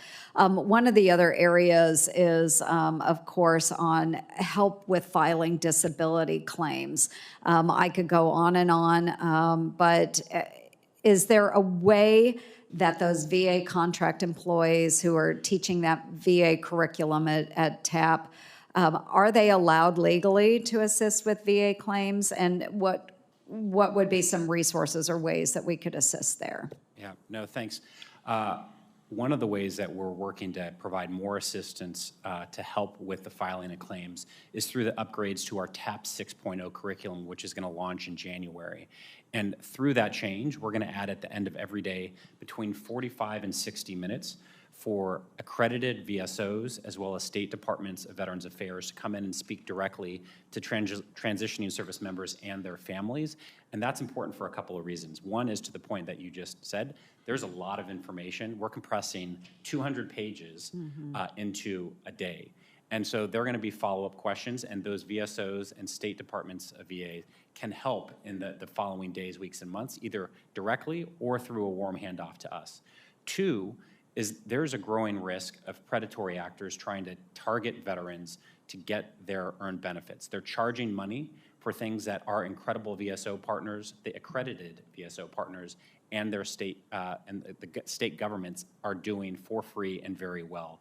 And so by creating that touch point at the end of every TAP class that VA offers, we're creating that warm connection and helping build relationships that hopefully can be helpful later on. I thank you. And to our chairs, thank you so much for the time today. And thank you to our witnesses. Senator Kelly is deferred to Senator Sinema. Thank you, Chairman, and thank you, Senator Kelly. Thank you for holding this hearing today, and thank you to our witnesses for being here today. This is an exciting chance to unify our active duty priorities and VA priorities to address important concerns to strengthen the process all service members go through when transitioning to civilian life. Arizona has 5 active duty military bases and over 20,000 service members that will someday, we hope, join the almost 500,000 veterans already living in Arizona. We're proud that so many veterans call our state home and want Arizona to continue to be an attractive place to settle in civilian life. When transitioning out of military service, it's not enough just to have resources out there, but our veterans need to be made aware of all the programs that exist. The Transition Assistance Program is often criticized for being too brief and not giving veterans time to retain the information provided. When losing the group safety net of the military, our veterans need to be set up to pursue a fulfilling career after their service. Arizona veterans tell me that while the military has given them an invaluable skill set, it can be difficult to transfer those skills into the civilian workforce without career guidance from people that understand their unique circumstances. So my first question is about the Sergeant Daniel Somers Veteran Network of Support legislation.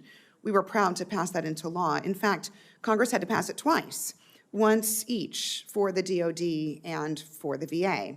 Together, these bills established a program where transitioning service members identify loved ones who will receive updates from the DoD and VA respectively to help them be better informed during the transition process. Can you provide me with an update on our pilot from the law I wrote and any lessons that we've learned from the process? So, Senator, thank you for that legislation and giving us the opportunity to connect to those family members. I will have to get back to you with, for the record, on the results of the pilot to this stage. And I would just add, personally, I know my wife helps make sure that I get to my annual physical, that I do all the things, and I know that's a big source of support for many transitioning service members, particularly given the breadth, the depth, the scope of the information that's being provided. So continuing to encourage spouses is really important to attend, but we're also mindful that sometimes they just can't make it during the day, or while they're actually still in uniform. So some of the off-base training that DOL provides is also a really great resource, and then continuing to follow up in the first year after they transition to try to connect those dots as well. Well, thank you. I'd like to follow up with each of the departments on more detailed information about the success or challenges that the pilot's experiencing. As mentioned in previous testimony, transition from the military can take a lifetime. In last Congress, we passed my bill, the Reduce Unemployment for Veterans of All Ages Act. That lifted the arbitrary 12-year time limit on VA's vocational rehab and employment, or VR&E program, for veterans with service-connected disabilities.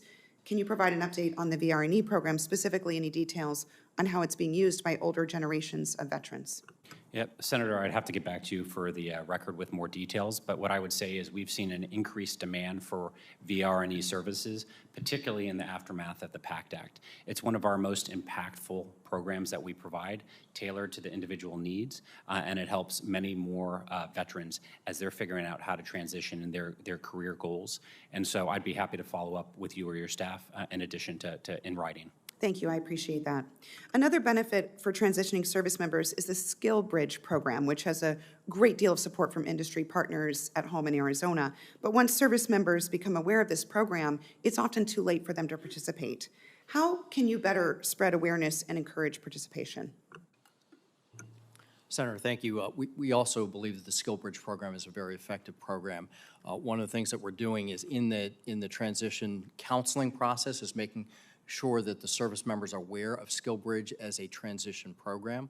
We're also ensuring that commanders are aware of the benefits of the program to ensuring the success of the transition of that service member, so they get those experiences working with companies or nonprofits or state agencies in order to put their skills to use and understand how they may be able to apply those when they do transition to becoming a civilian. Thank you, Chairman. Back to back, Arizona, Senator Kelly. Thank you, Mr. Chairman, and thank you, Chairman Reed, as well, and Ranking Member Wicker and Ranking Member Moran, for holding this very critical joint hearing on the military to civilian transition. As a Navy veteran myself, I know how critical and how crucial support of our nation's service members and their families is to ensuring their continued success after their service to our country.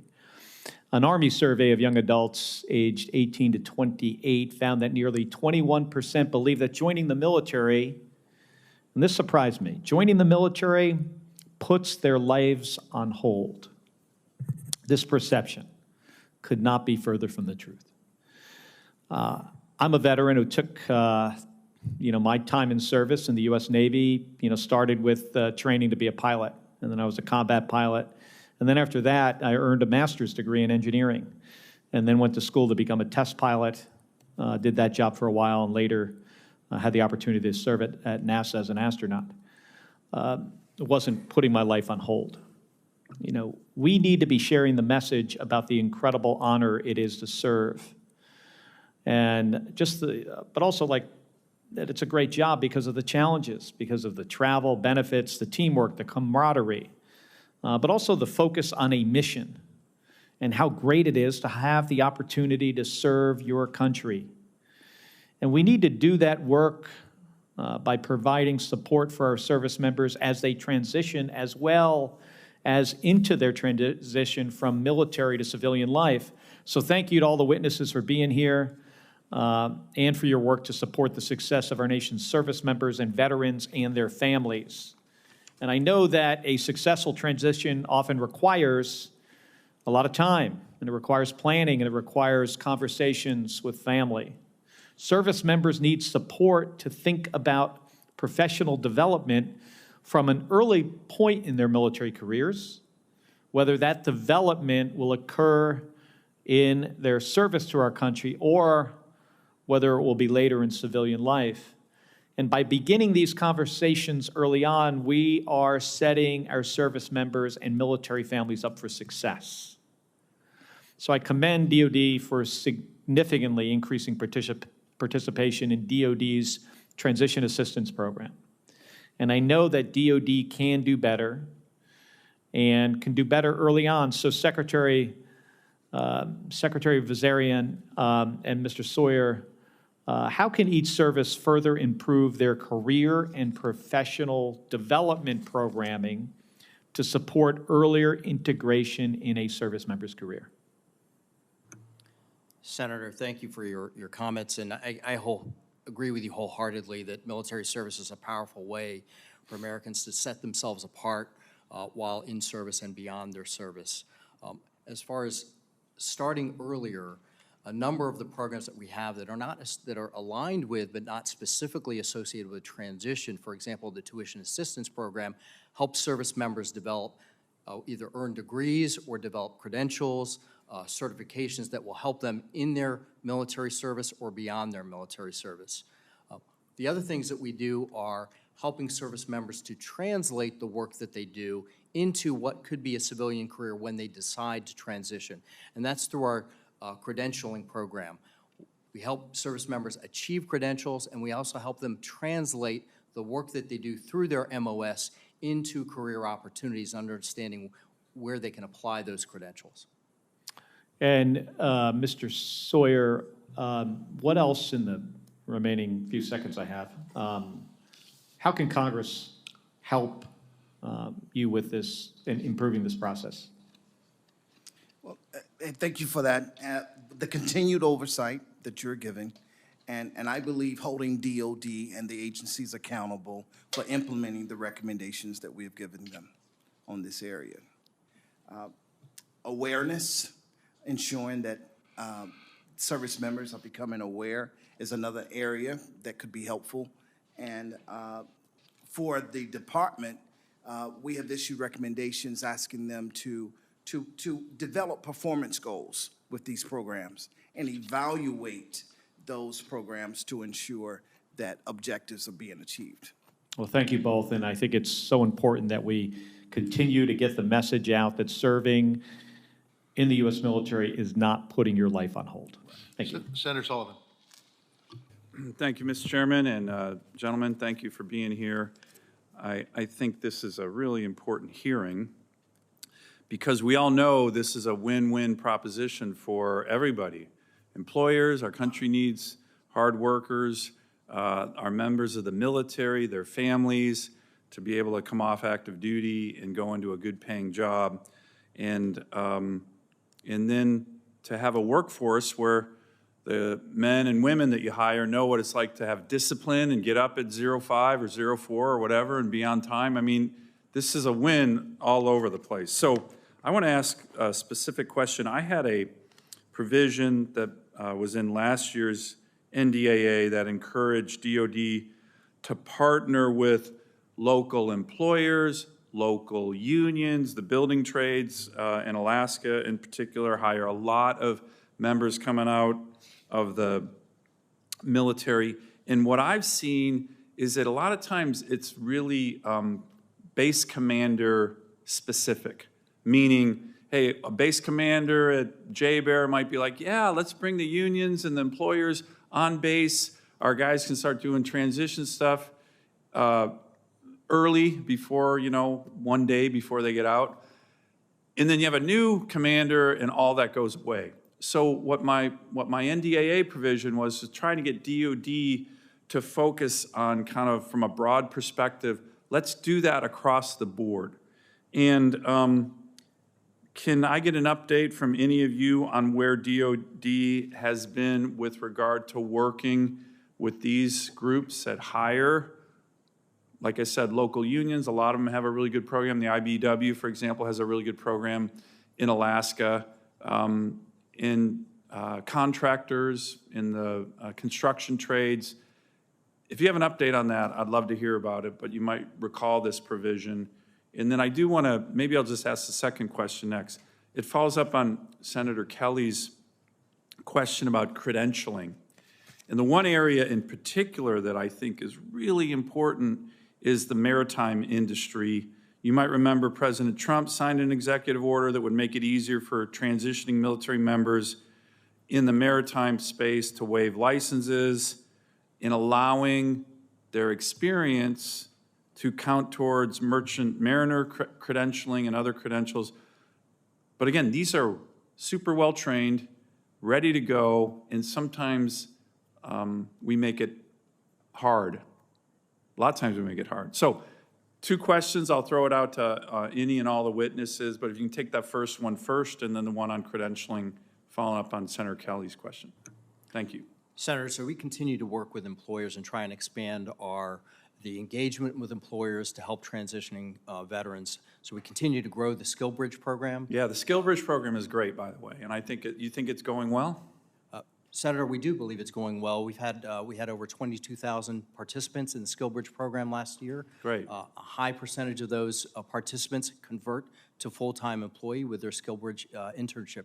We're replicating that program for military spouses with a Military Spouse Career Accelerator program, providing them with a 12-week fellowship so that they can gain that. And we're seeing an 80% conversion there as well. Do you agree with me it's a little bit base commander dependent and we could do a better job of kind of making sure everybody is on board with this? Or is that just something I'm seeing back home in Alaska? Senator, I do believe that there are areas of the country where, particularly for service members who want to stay in the place, they want to retire from the location that they're in, that we can probably do a better job engaging at the local level and local employers. And so, Senator, that's something that I'll take back. I'd love to work with you and your team to figure out how do we drive more local engagement across the enterprise with consistency. Yeah, that's really important. That's what my NDAA provision from last year was about. And then real quick on credentialing, anyone who wants to take that one on. I know it's a big topic, but it's got so much promise. Senator, we continue to focus on our credentialing program. We provide a tool that will allow service members to gain their credential, and a tool also as well to figure out how to when they're translate still on active duty? While they're still on active duty, to earn their credentials. And then we engage with the Department of Labor through the U.S. Military Apprenticeship Program, and service members can gain a Department of Labor Journeyman Certificate. And we have over 93,000 participants in that program. Mr. Rodriguez may want to comment. Thank you, Mr. Rosbrani. Senator, I just wanted to add that I spent a week in Alaska, and I visited the commanders at J-Bear. If you recall, during my confirmation hearing, he asked me to go to Alaska, so we spent a week there. Thank you. I met with the commanders. They said exactly what you did. They wanted connections to the local community. We had our state director come. We actually went to American Job Center there at the local level to ensure that they were connected. And we spoke to the electric workers union out there, IBEW. I visited them as well. Good. So there's a strong relationship at the local community with the commanders, but as you mentioned, that often changes when the commander does have a change of command. But the resources are there at the local levels. We have to ensure that they understand that those resources exist and make sure that we are continually connect with the incoming commanders as well. Great. Thank you. Thank you, Mr. Chairman. Senator Blumenthal. Thanks, Mr. Chairman. As I go around the state of Connecticut, and I'm sure my colleagues have the same experience, what I find is, again and again, small and medium-sized businesses saying to me, we need people with skills, particularly in manufacturing. Every year, I guess the estimate is 200,000 service members transition back to civilian life. That is a potential pool of skilled labor that right now, I'm guessing, is only partially used for manufacturing, particularly by those small and medium-sized businesses. A government accountability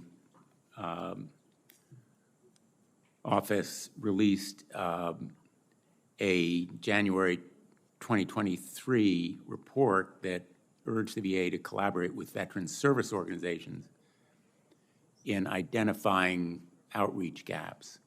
The combination of VSOs and small businesses, I think, offer a real opportunity for apprenticeship, on-the-job training, perhaps even skills provided while on active duty in anticipation of potential jobs outside. The military is one of the great educational forces, if not the greatest, in America today in terms of its resources and the numbers of people that it involves. So I'd like to ask this panel what your ideas are for enhancing the skill training and job placement in manufacturing or small, medium-sized businesses around the country. Sure. Senator, I'll take this question first. I just visited an advanced manufacturing company, Rockwell Technologies in Wisconsin, and their premise was they cannot hire enough veterans. They want to get more veterans into advanced manufacturing. So they're working across the veteran community to make sure that they are aware of these type of resources exist for training. Apprenticeship programs we know are extremely valuable.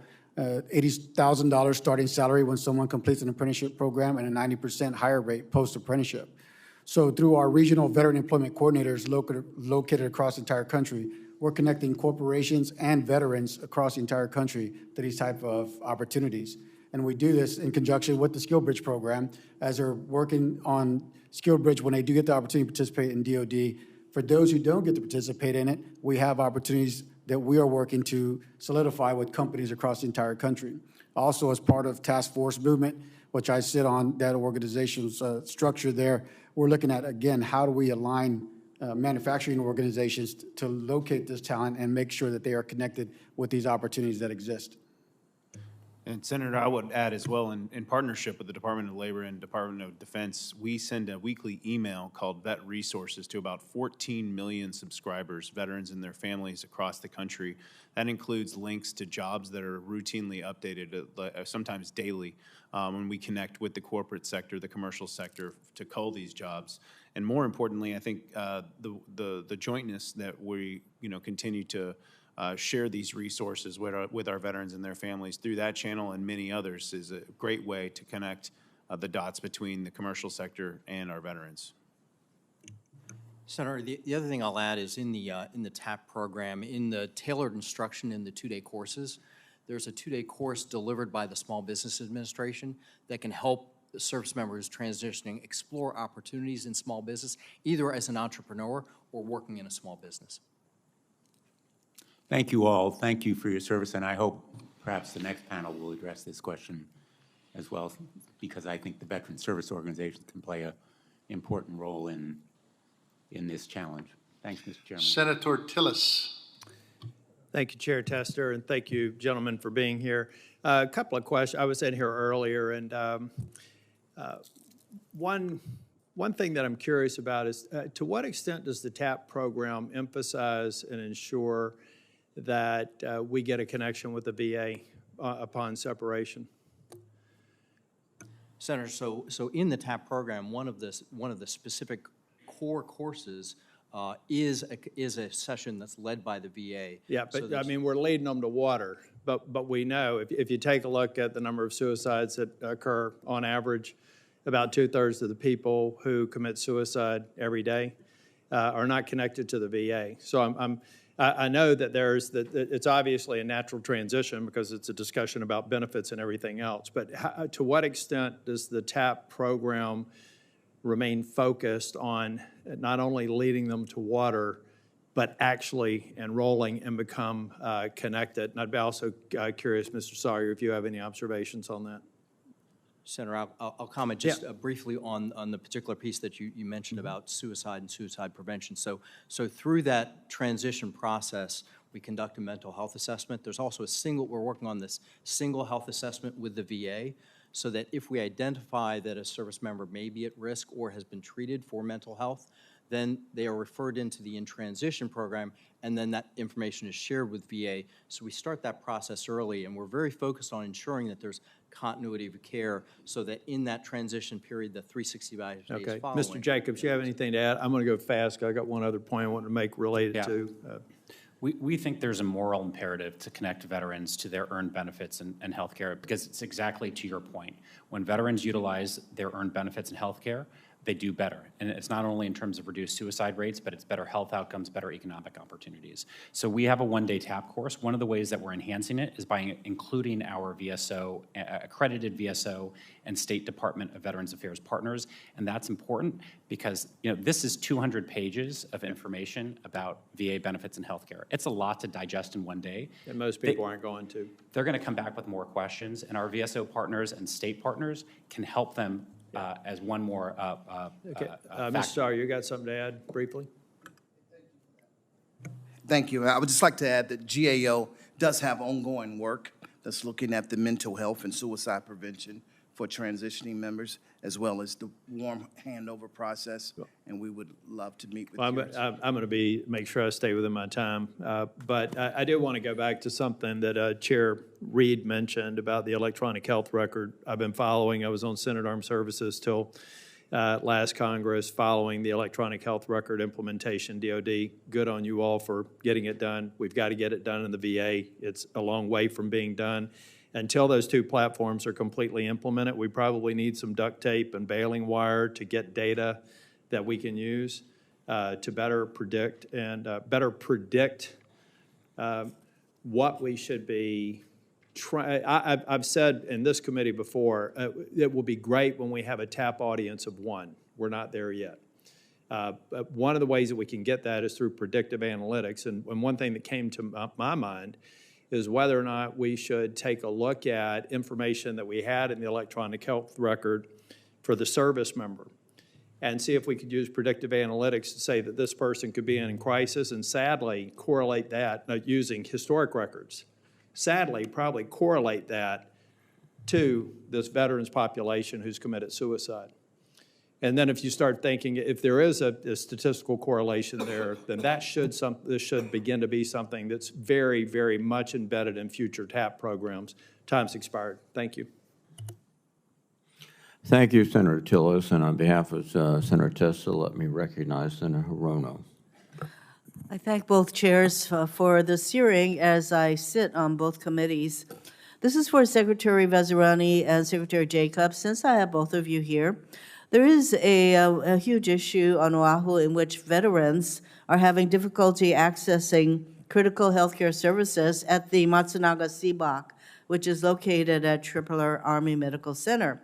Can you both look into what DOD and VA can do to make it easier for veterans to get on base for care and report back to the committees and my staff? I think this should be, I hope, a pretty easy fix, because what's happening is when our veterans try to get on base, they have their VA card, VA ID cards, and apparently that is not adequate to get on base, and they're supposed to have a DOD compliant ID. So, can both of you figure this out and make it easier for veterans to get the care that they need from the Matsunaga CBOC? Senator, we're certainly committed to taking care of people and beyond the transition point as well. We are working through the Joint Executive Council on access to bases for veterans. We're working through a common ID, to develop a common ID that can be utilized, and I certainly commit to getting back to you on a solution for. Why can't the VA? Why can't they just use their VA ID? Anyway, that's an idea, rather than requiring them to go get a whole another ID. Next question for Mr. Jacobs. Regarding the Solid Start program, does VA track during which stage of Solid Start veterans stop responding to outreach? The idea is at certain specific timeframes, the 200,000 veterans a year are supposed to be contacted within 90 days, 180 days, and 360 days. Do you keep data on when they stop responding? And I'd also like to know what are the questions that they are asked, because this program is supposed to be a check-in to help address concerns, connect the VA with resources. So do they get asked things like whether they've experienced sexual assault during their time in service, whether they exhibit suicide ideation? What kind of questions are asked of the VAs as you make these contacts? Yeah, thanks, Senator, for that question. So through our Solid Start program, we contact recently transitioned veterans at 3 points in the 1 year after they've left the military. It's usually around the 90, 180, and 365-day mark. In some cases, we can connect with those veterans quite easily. We send an email in advance making sure that they know, because many Americans don't answer calls from numbers they don't know about. We call at each increment 7 times, and so if we're not able to successfully contact them, we move on. But then we continue to try to contact, and the goal here is really personalized, individual attention. So it's really focused on, one, making sure that if there's a mental health crisis, that we can help them. But 2, it's making sure that we're connecting them to the benefits and the care that they need, whether it's an update on their status, the status of So I know what the purpose is Yeah. of Solid Start, but is there a time frame in which the veterans stop responding to contacts? Within this 1 year time frame? We've been able to connect with about 75 to 80% of veterans through the Solid Start, but I would have to get back to you with more specific data. Isn't there a standard list of questions that the contactor is asking so that they can ascertain whether services need to be, so they can be connected with services? Can you send me those questions? I would be happy to follow up, and we do also try to make sure that it's open-ended so that it's not overly prescriptive, but we can get back with some more detailed information. Thank you. My time is running out, but I did have one question, Mr. Chairman, both chairs, if I can ask about SkillBridge. For the record. I think, shoot. That's You're not okay. going to let me ask the question? I can't do it. We got another panel. Okay, sorry about that. I will submit the question. Senator Blackburn. Thank you, Mr. Chairman, and thank you all for being with us. I think we all have plenty of questions. I want to stay with that Solid Start program, Mr. Jacobs, if we can do that. So I want to be sure that I'm following you on this. The veterans are contacted by phone call 90, 180, and 365 days into the program. Is that accurate? Yes, Senator. Okay. And then you confirm that they have received a mental health evaluation in the last year of their service? No. No. So Okay. the goal is to try to identify, I think the reason the program was stood up in 2019 was recognizing the first year post-transition is a high risk for some veterans. Okay. So then I want to confirm that I heard this right too. So the VA, through the VA Solid Start program, the VA receives information that is shared from DOD to VA. Yes, Senator. Okay. And that is what you use to ascertain veterans that are eligible for these mental health services, right? Yeah, so the Okay. department. All right, let me move on then. So these veterans are deemed a priority, correct? We do receive information for Okay. high priority. So they are automatically enrolled in the VA system, and they have their profiles flagged for licensed professional mental health counselors so that they can start that dialogue. Is that accurate? No, they're not automatically enrolled. They have to enroll at their own They discretion. have to enroll. So what's the wait time to enroll? I would have to get that for the record. Okay, let's submit that in writing. Now, one of the things of interest to me is if you've got all this data and you're transferring it from DOD to VA, why would an individual have to wait weeks to get their information? I've got several veterans that are part of our team back in Tennessee and here in DC. And it makes no sense that one of our team members had to wait 14 weeks to get their medical documents from the DOD and then had to wait for VA to schedule appointments. So if you're doing it for one sector, it seems like you could kind of clean up the system and do it across the board. Senator, I'd like to get the information on the individual team member so that we can personally address Well, that. I think writ But large, also- just the fact that correct. people have to wait so long to get their information, then they've got to wait again. Yeah. and to get an appointment. Going to the TAP program, we've had a lot of fun looking at this with you all and the TAP program. I had some comments that I'm going to take my time to read. These come from different members of our team.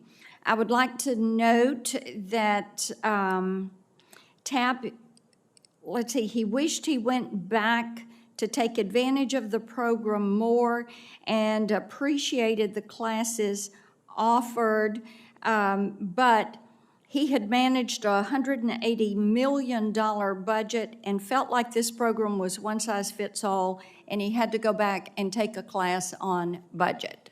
So these need to be personalized more. Here's some more comments.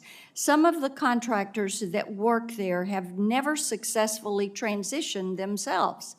The contractor teaching my class how to get a D, C, and V suite job in the corporate world, he was a retired E6 that got his job teaching our class right out of his retirement, so he had no experience. Wasting days teaching me, a 20-year veteran, how to do a simple budget, handing me a VA book and telling me all I need to know is in there. Holding job fairs every Wednesday that consist of a truck driver, LEO, or assembly line position. Resumes produced that are not just lukewarm, they're not helpful. So I think that if we're going to put the money into this, then we need to see some personalization. My time has expired. Thank you, Mr. Chairman. Senator King. Thank you, Mr. Chairman. Those of us who are on both committees get twice the time. Is that correct? Divided by 2. Yeah, I see. Thank you. I figured. I did want to mention, there was some talk earlier about spouse employment, and Senator Sinema, Langford, myself, and Senator Fisher got a bill passed in the Senate about a month ago requiring the federal government to allow remote working for military spouses at any government agency. So that's a step forward. We need to get it through the further process, but it has been passed by the Senate. How much of this is legislation and how much is implementation? One of my life mottos is implementation is as important as vision. And it sounds like what we're really talking about today is implementation. And do you need new authorities? Do you come to us with recommendations for any changes to the law, additional funding or additional resources? Mr. Vazirani, do you need anything further from us, or do you have the authorities you need and it's just a question of working the system? Senator, thank you for that and the opportunity to express. One of the things I think we found is that the work through the Joint Executive Council has really helped in this collaboration and in taking the authorities that you provided us and implementing them. I like the idea of the Joint Executive Council. By the way, does the Joint Executive Council ever meet with veterans and veterans service organizations, have focus groups, polling, and just input from your customers? Senator, the working committees do have those kinds of engagements, and we do have them at the Joint Executive Council as well. We do bring people in to talk through ideas, so we continue to work that. I think through that interagency process, we've worked through it, and we're understanding where we may have difficulties or barriers. And Senator, as we do that, we appreciate the opportunity to come back to you and let you know if we do need additional authorities. I hope you will, and I hope all of you will take advantage of my invitation to suggest any changes in authorities, any federal statutes that are obstacles to the implementation. Here's a question that occurs to me. We're talking about TAP, which I understand is a mandatory program. What would the base commander do if a soldier skipped a mandatory weapons safety class? My suspicion is he or she would make sure they got to that class. Is this, again, an implementation at the base commander level? Senator, we continue to work through that and ensuring that the commanders who have the responsibility to balance the mission readiness along with care for the service member. And that's why we have the commander engaged at that 90-day point for that capstone to review how the service member is engaging. And as Mr. Bursler has indicated, we're creating that dashboard so that a commander can track how a service member. Something seriously wrong if 70% don't meet the one-year guideline. I mean, that's a serious problem, and it seems to me that's an accountability problem. So I hope that's a priority. We talked about credentialing. Isn't one of the issues with credentialing state laws, and to what extent are we able to work with states and state compacts? So if you learn to be a plumber or electrician in the military, you don't have to go out and spend a year going through a state process to get a license to be a plumber or electrician. Mr. Labor, about what's your view of that one? Dr. Osh was going to say something. I apologize there.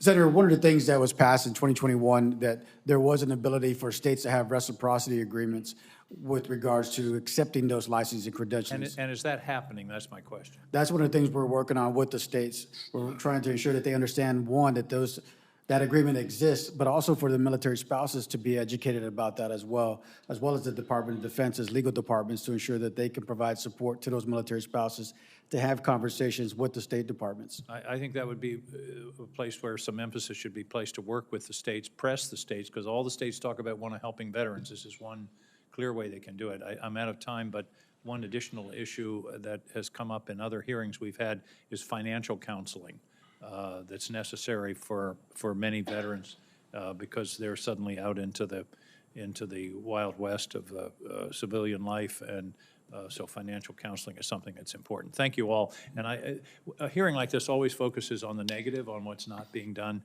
You all are doing a lot, and I just want you to know that we appreciate it. Thank you. Thank you, Mr. Chairman. So here's what's going to happen, because nature is calling some. We're going to take about a 5-minute break for the panelists.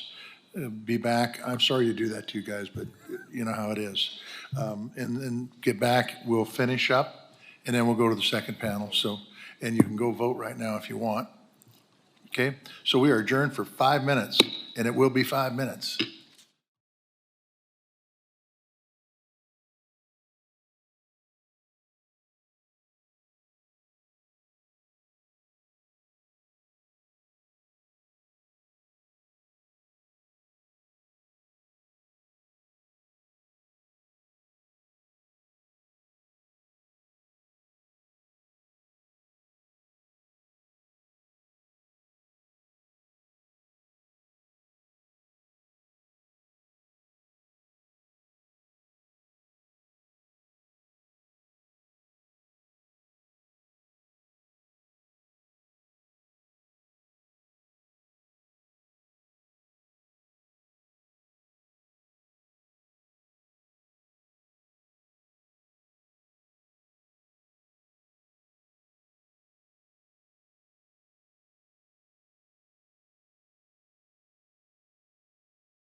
If nobody else shows up, we got about another 12 minutes, and then we'll get to the second panel. You're good with those, Senator Budd? Thank you, Mr. Chairman, and again, thank you all for the panel for being here today. Mr. Bursler, North Carolina has taken great efforts to integrate veteran communities. It's something we hold dear, and it's very important to us in North Carolina. Here's some examples. NC Serve launched in 2015 and was the nation's first statewide coordinated network for veterans and military families. And North Carolina communities were some of the first to adopt the Community Veterans Engagement Board structure in 2016, with 7 of those CVEBs now locally led by nonprofit leaders and working very closely with the Department of Veterans Affairs. North Carolina leaders are also part of Mission 85. It's a 3-state effort in North Carolina, South Carolina, and Georgia to align local, state, and federal and nonprofit resources to improve the quality and continuity of care for veterans along Interstate 85 in North Carolina. You're familiar with those efforts? Yes, Senator, very familiar. Thank you. Great. It seems like we're leading the country in efforts to improve veteran reintegration. So, that being the case, how would you like to see this model? It sounds like you're familiar with. How would you like to see this utilized in other states? Well, thank you very much, Senator. I think with the leadership of the Veterans Bridge Home in particular that helps steward the NC Serves initiative you mentioned, they are a critical part of our Vet Resources Community Network, which is a nationwide community of practice that shares these lessons from North Carolina with other states that want to align with a lot of the objectives that they've set out. And CVEBs, Community Veteran Engagement Boards, as you mentioned, are still fantastic listening posts and observation posts for us out in the field that can relay customer and employee experiences directly to the facilities that are in their backyards, but also VA Central Office. So they're incredibly essential. They're the conduit between that installation and that return home to the community. And we are glad to partner with not only these partners, but also our state departments of Veterans Affairs who are in tandem. Thank you, sir. Mr. Veserani, in your written statement, you state often, and I quote this, often military spouses find the transition of their service member an ideal time to begin, restart, or re-energize their career. So unfortunately, that's also a statement about lack of employment opportunities while their spouse is in service. So would you agree that through the department, they should work to improve spouse employment opportunities, not just in transition, but also during service? Senator, we firmly believe that military spouse employment is critical to successful service of the service member and to a successful transition. So we're working very hard across the interagency, also with states, to ensure that military spouses have employment opportunities. We also work with our corporate and nonprofit partners to ensure that there are good career opportunities for military spouses. Thank you. So what's the department doing to improve spousal employment opportunities, particularly when a military family relocates during the transition back to civilian life? Senator, so through our military spouse employment program, there's a specific aspect through the transition period called MyStep, which helps a military spouse through that transition process, finding new opportunities. One of the new programs that we have is called the Military Spouse Career Accelerator Program.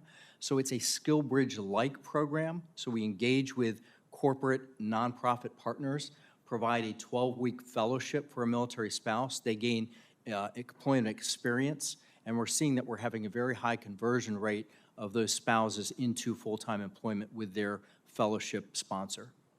Make sure I'm not asking the same question. Can you talk specifically about DOD's Military Spouse Employment Partnership? I don't think that's the same one you were just referring to, unless it is. So they're slightly different programs. Okay. The Military Spouse Employment Partnership is where we engage with employers to actually to bring on full-time hires. And we continue to grow that program. In fact, we're inducting today 130 new partners into our Military Spouse Employment Partnership program. So this Military Spouse Employment Partnership, the MSEP, what are current limitations for the program, if any? I think the current limitations is just expanding our reach and helping employers to understand the benefits of employing military spouses.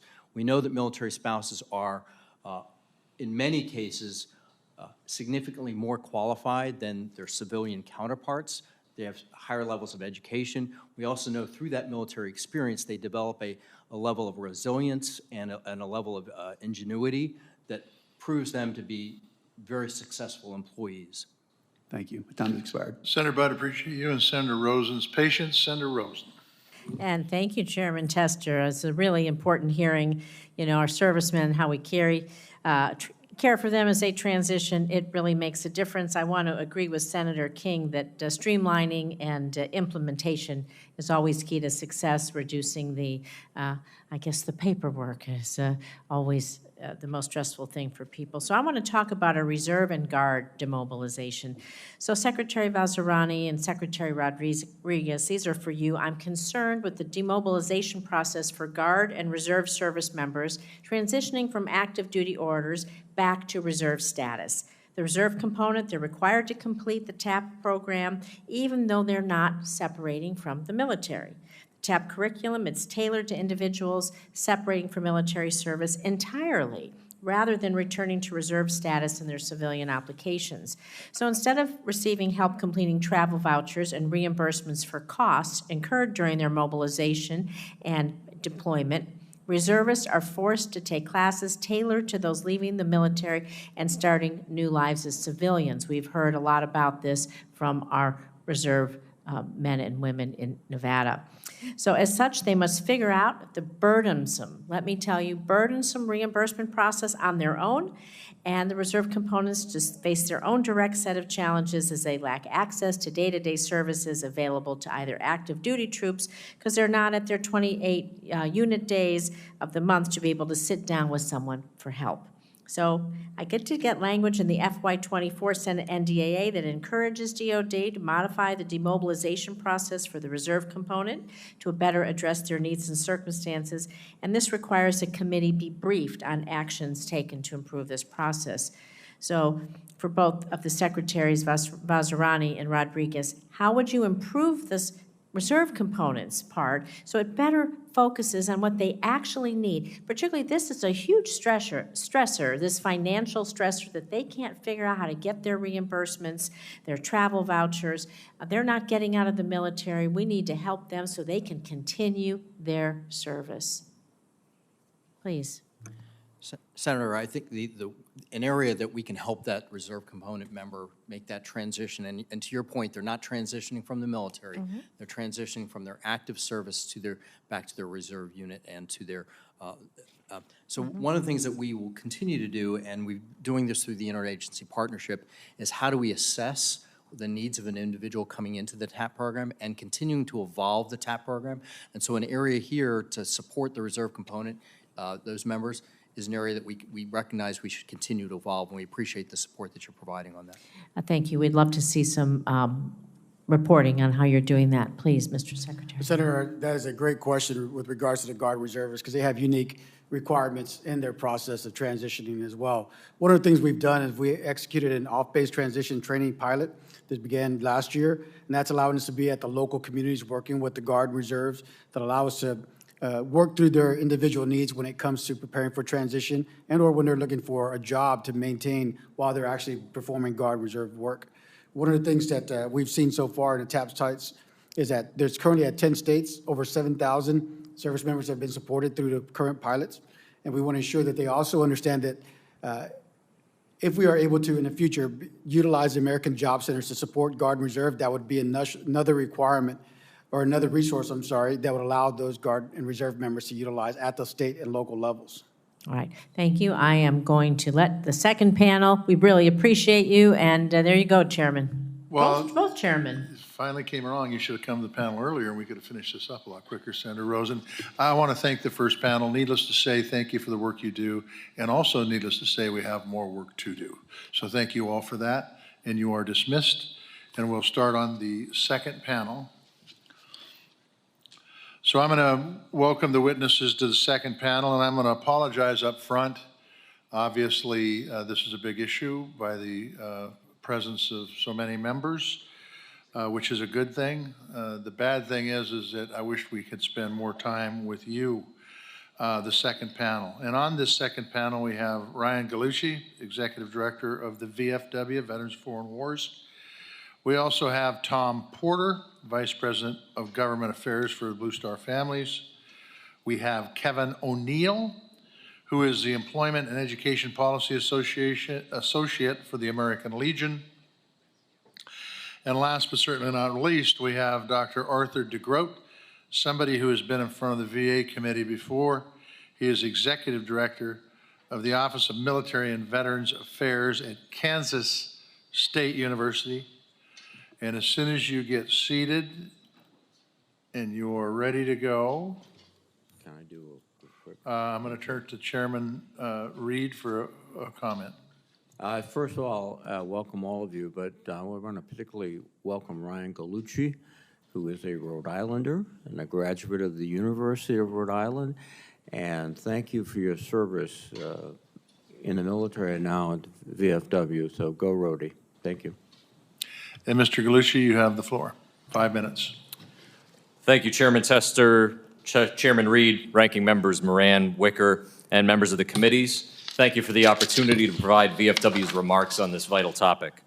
Nearly 200,000 service members exit the force each year, which makes regular joint oversight hearings like this an imperative for today's military.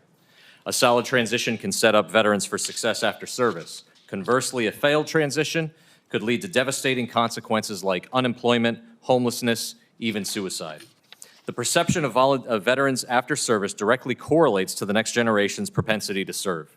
Failed transitions hurt military recruiting, making this a national security priority.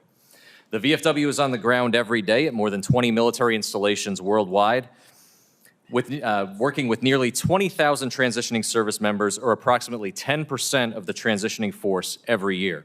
Accredited by VA, our professional staff assist troops with benefits delivery at discharge, or BDD claims, provide benefits guidance, and even provide VA benefits briefings when offered the opportunity.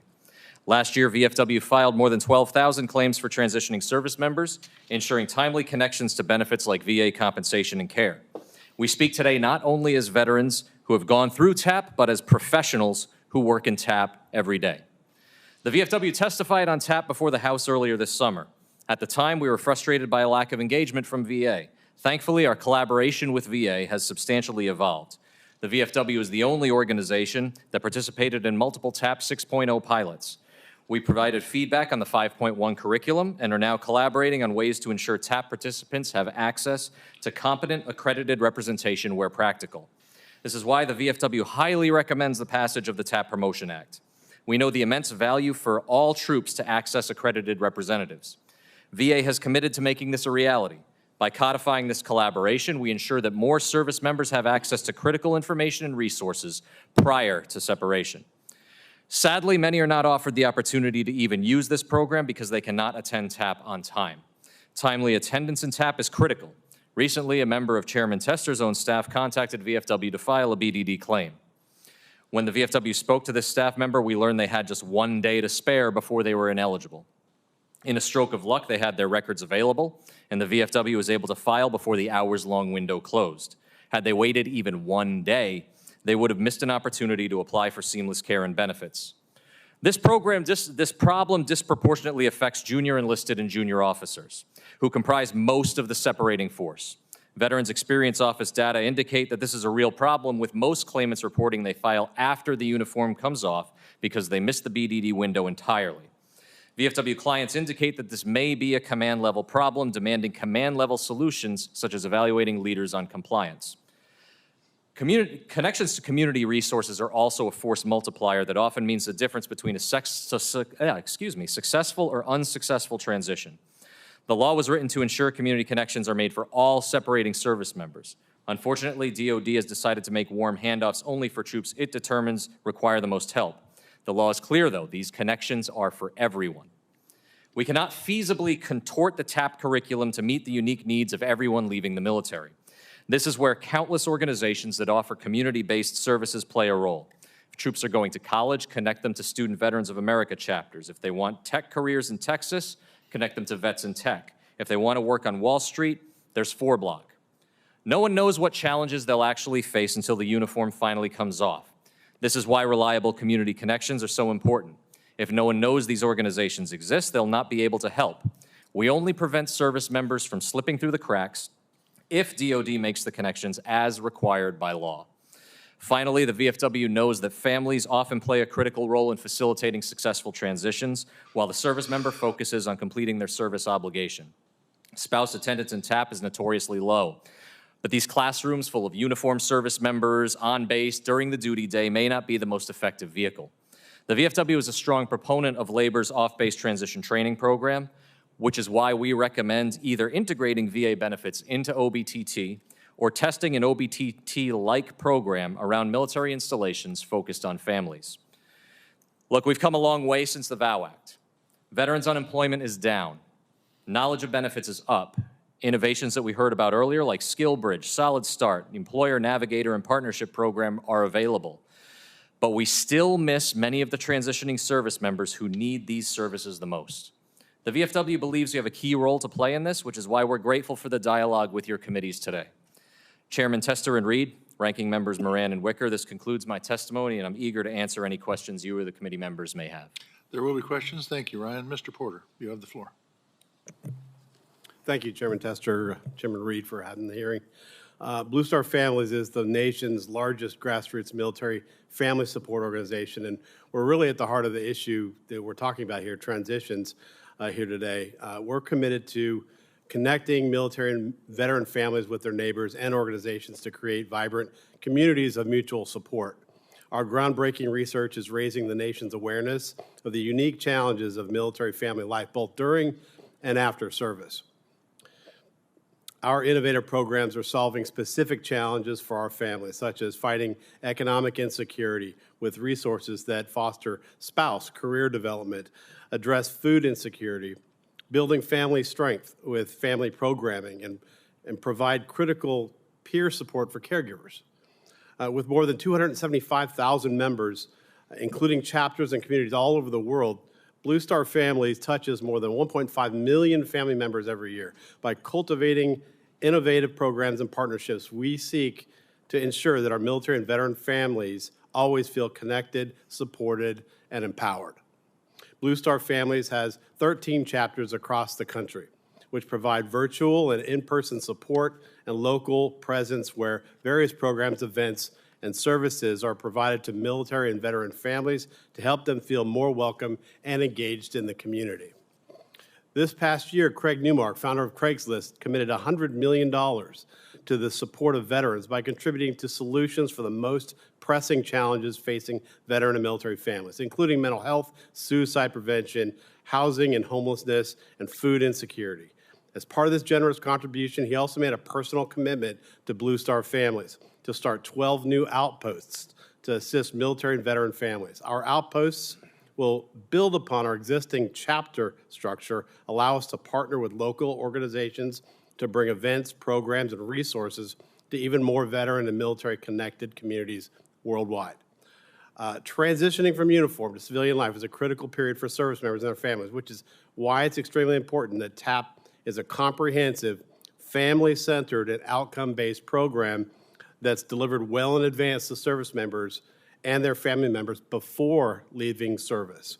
A 2022 GAO report said that over 90% of transitioning service members participated in TAP, but that nearly 25% of service members who needed maximum support didn't attend a mandatory two-day class.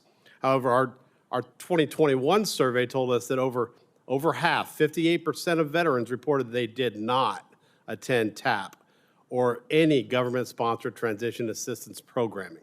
Furthermore, 41% of these veterans reported that they and their families disagreed that they were well prepared to successfully navigate the transition from military to civilian life. There are evaluation gaps in services and service members and dependents' accessibility to the services. It's a positive step that spouse employment has been incorporated into TAP. However, child-friendly courses also are key to ensure dependents' accessibility.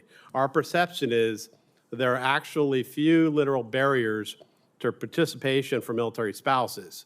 Instead, it seems that there's a culture of non-attendance among transitioning spouses that must be overcome. One of the biggest challenges that spouses indicate they face in our research has to do with mental health challenges, an impact that they have on integration into civilian society, marital issues, and several others. It's our understanding that TAP includes some classes about identifying PTSD and other mental health challenges, but not necessarily classes about how to manage these challenges and their consequences. Specifically, we believe that robust marital support programs will help these military spouses. So in addition to what we normally look at in terms of transitioning with the TAP program, a lot of discussion here, also important that we haven't had a lot of discussion about here today are some of the major programs that have recently been passed, the Honoring Our Pact Act. The VA has done an amazing job reaching out to the veteran and military and veteran community to encourage them to enroll in their new benefits. So over 600,000 cases of benefits have been approved in the last year. And it's an incredible amount. And those that get the disability benefits at the time following their separation, that could be an enormous benefit and help during that critical part of transition. Also, the honoring the John Scott Hannon Act that was passed a couple of years ago. Blue Star Families is a recipient of one of the Fox grants that were part of that bill that you passed, Senator Tester. We appreciate that. We're in our second year that we've received that grant. It's a significant grant. We've done a lot of good. We've got some solid feedback. And what we're doing with that money is we're training family members and friends and how to address veterans in this critical time of need. So great work on that. Thank you very much, and appreciate you having me here today. Thank you, Tom. Mr. O'Neill, you have the floor. Chairman Tester and Reed, Ranking Member Moran, on behalf of National Commander Daniel J. Seehafer and our 1.6 million dues-paying members, the American Legion thanks you for the opportunity to testify on military to civilian transition. My own transition journey began as I was driving down an unpaved road in Djibouti, Africa, with two of my fellow airmen. We were on our way to start our overnight shift, and I proposed the question, what do you plan to do when you separate? Neither knew. The uncertainty in their responses propelled me to start thinking about the path that I would take following my military career. After many nights alone on deployment and a great deal of time to think, I made the decision to go back to school. Upon separating from the Air Force, I enrolled at a community college and from there transitioned to a four-year university, where I earned my degree. I had finally achieved the goal that I set for myself 4 years prior. I went on to earn my graduate degree, and all of that has led me here with you today. While I'm incredibly proud of these accomplishments, I recognize that I was fortunate enough to have found my path well before my separation. This cannot be said for all service members, and I believe that this is why we are here today. TAP offers a plethora of information that service members can utilize to achieve success post-military service, but there are improvements that can be made. One improvement is seeing that service members begin TAP no later than 365 days prior to their anticipated separation.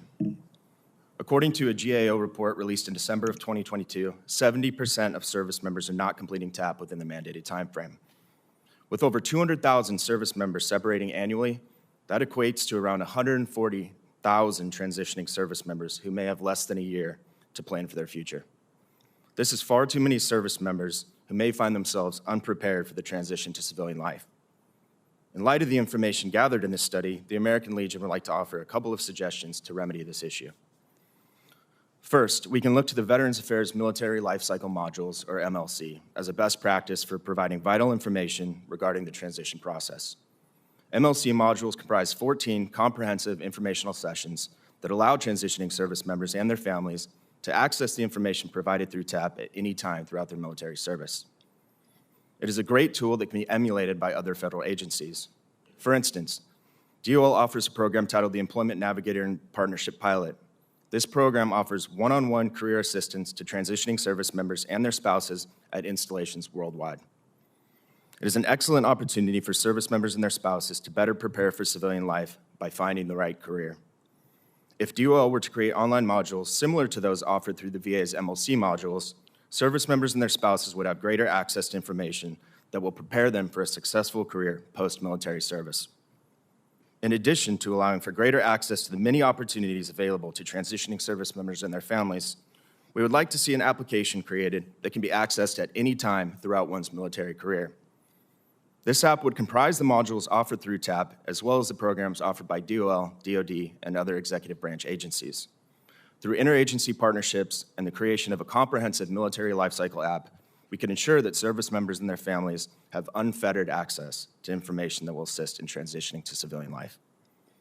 Not only do we want service members and their spouses to be successful in their post-military endeavors, but we also want them to serve knowing that there are options for them when it comes time to separate or retire. This will allow service members to be successful both in their military career and post-military career, as it contributes to a sense of security that comes only from having a plan. Chairman Tester and Reed, Ranking Member Moran, the American Legion thanks you once again for allowing us to be here, and I welcome any questions you may have. Thank you, Kevin, for your testimony. Next, we have Dr. Arthur DeGroot. Chairman Tester and Reed, Ranking Members Moran and Wicker, and members of these committees, I, as a third-generation Army officer, am honored for this opportunity to address you today with my insights on the challenges of post-9/11 era veterans transition. As a combat veteran, a human science researcher, a professional practitioner of transition assistance through higher education at Kansas State University, and working with nonprofit veteran service organizations, professional consulting, and my own personal coaching with over 120 veterans from the ranks of specialist to four-star general, I believe that I have a unique and relevant perspective on contemporary veterans transition. This year marks my 39th year in public service to our nation's military, in and out of uniform, and for the last 18 years have worked extensively with our veterans transition effort, so I am deeply thankful to participate with you at this joint hearing today on a subject of my greatest personal interest.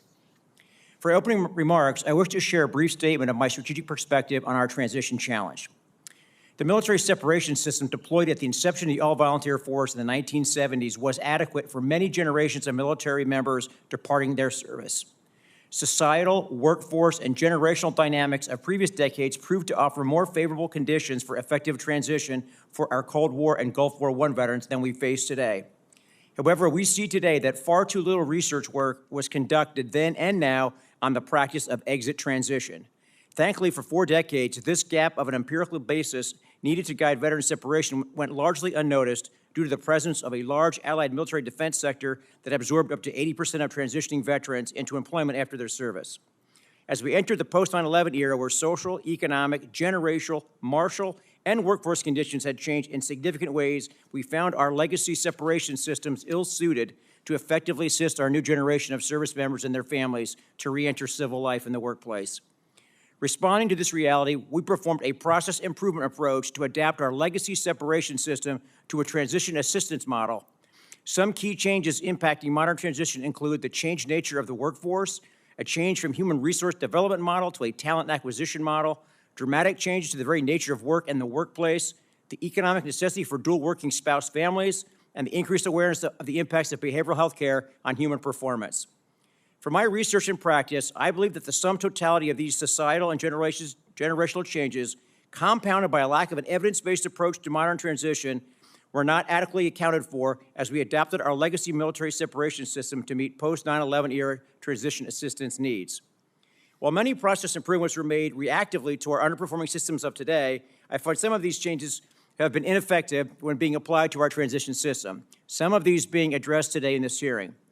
So today, we find our post-9/11 era veterans having a greater transition challenge than any other previous generation, and having to serve as pioneers as the first generation of veterans to face such a major cross-boundary career transition, and doing so while competing for entry with highly skilled incumbent civilian talent pool for careers in new industry sectors where our veterans have little to no direct relevant experience in. Adding complexity to this current reality, we are also asking our young service members to forge their post-military futures within a process started just 365 days before they exit. This is both daunting and unrealistic given what we know empirically about adults making these types of life changes. My deepest belief is that our current TAP program places too much life decision-making upon our existing service members too close to their departure, running a state of learned helplessness, where our service members' perceived and actual needs or lack preparation to transition questions their innate beliefs they can do so successfully. In my written testimony, I offered several recommendations aimed to overcome systematic challenges in our current efforts, including adapting from a one-stage simultaneous process to a more natural, evidence-based approach of 3-stage process of transition that sequentially merges with our retention efforts that can prepare our service members and their families for staying or leaving in a time frame where essential resources and assets and planning can occur over time. This would require an institutional culture where transition is not viewed as a competitor to retention. Both are simply a natural aspect of caring for our service members over their life course. My written testimony also addresses the empirical realities of service members' human capital and economic entry cost to civilian life and work that needs to be addressed more realistically than we're doing today, as well as commenting on the phenomena that, as a result of learned helplessness, many transitioning service members place an over-reliance on VA financial disability entitlements, becoming a disincentive to do the hard work for self-sufficiency and independence. In conclusion, I appreciate this opportunity to help our military, VA, and others as we continue to work together to improve this vital capability to care for our service members and their families as they move successfully into civil society as proud, independent, and successful veterans. I'm also ready to share some insights on health and well-being impacts upon transition performance, as it was highlighted during the first panel. I look forward to your questions. Thank you very much. Dr. DeGroat, thank you for your testimony, as I thank all of you for your testimony. I'm just going to say one comment about you, Dr. DeGroat, because these other fellows are in front of the committee much more often than you are, but I really appreciate you thinking outside the box, and you do that very, very well, and I appreciate that. I want to ask to all of you, you guys heard the previous panel, you heard the transition programs that are there. There's a lot of things you could say, and you could eat up the next hour, each one of you. But if you were going to pick one thing that the Department of Defense could do better and that the VA could do better, what would it be? And I'll start with you, Mr. Galucci. Thank you, Chairman Tester. So one thing that we believe VA can do better is the collaboration that we're already working on, and that is the integration of accredited representatives in the Transition Assistance Program, which is also supported by the TAP Promotion Act. The reason this is so important is because we know that the people who need this program the most are not linked to it. We also know that TAP can't be everything to everyone. It's supposed to provide a baseline of information to separating service members. That's where high-touch, vetted, accredited programs and resources like the VFW, our VSO peers, or state agencies play such a critical role. Some of the urgency of this are the predatory actors that Mr. Jacobs spoke to in the first hearing. We call them claim sharks. I want to share two stories. The first is Joe Ziegler, our accredited representative on Fort Wainwright in Alaska. The service members he meets with regularly wonder why they're getting solicitation emails and aggressive online ads from these companies looking to sign predatory contracts. The second is a gentleman who's sitting behind me from the state of Tennessee, Preston Stewart, VFW member, who his peers within the military service recommended one of these predatory companies to help him with his benefits. So our recommendation is to inject this into the military life cycle module so that leaders at all levels know what right looks like. There are aggressive predatory actors out there, but there's lots of free assistance, competent, highly trained assistance ready to help. Tom? Thank you, Chairman. I think that we'd really like them to be able to look at the TAP program through the lens of what the family members want. Maybe they're looking at it from a top-down perspective. What does not only the service member want in his or her transition to the civilian life, but what does the spouse want? What does the child want? And then deliver on that. In person, a lot of new possibilities of developed opportunities with virtual TAP, but they really need to have the in-person, high-touch availability for these opportunities. And they need to be able to have these events when it's not just during working hours.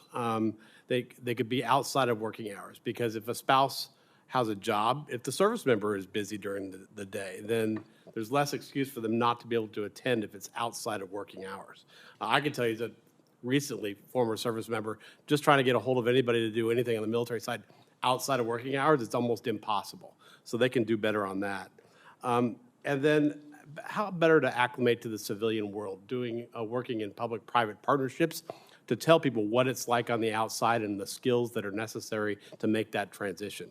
And then when you do all these things, to be able to tell everybody about it. Don't expect, I'd say that look at the way that the VA is doing with the PACT Act. If they can do 100 outreach events in a month's time and see the progress and the results that they're getting in terms of people enrolling in the VA at this point, then they can do this DOD and VA can both do this in terms of talking to veterans and talking to the service members, their spouses, their family members about the possibilities of their training and their transitioning to new opportunities in the civilian world. Okay, Kevin.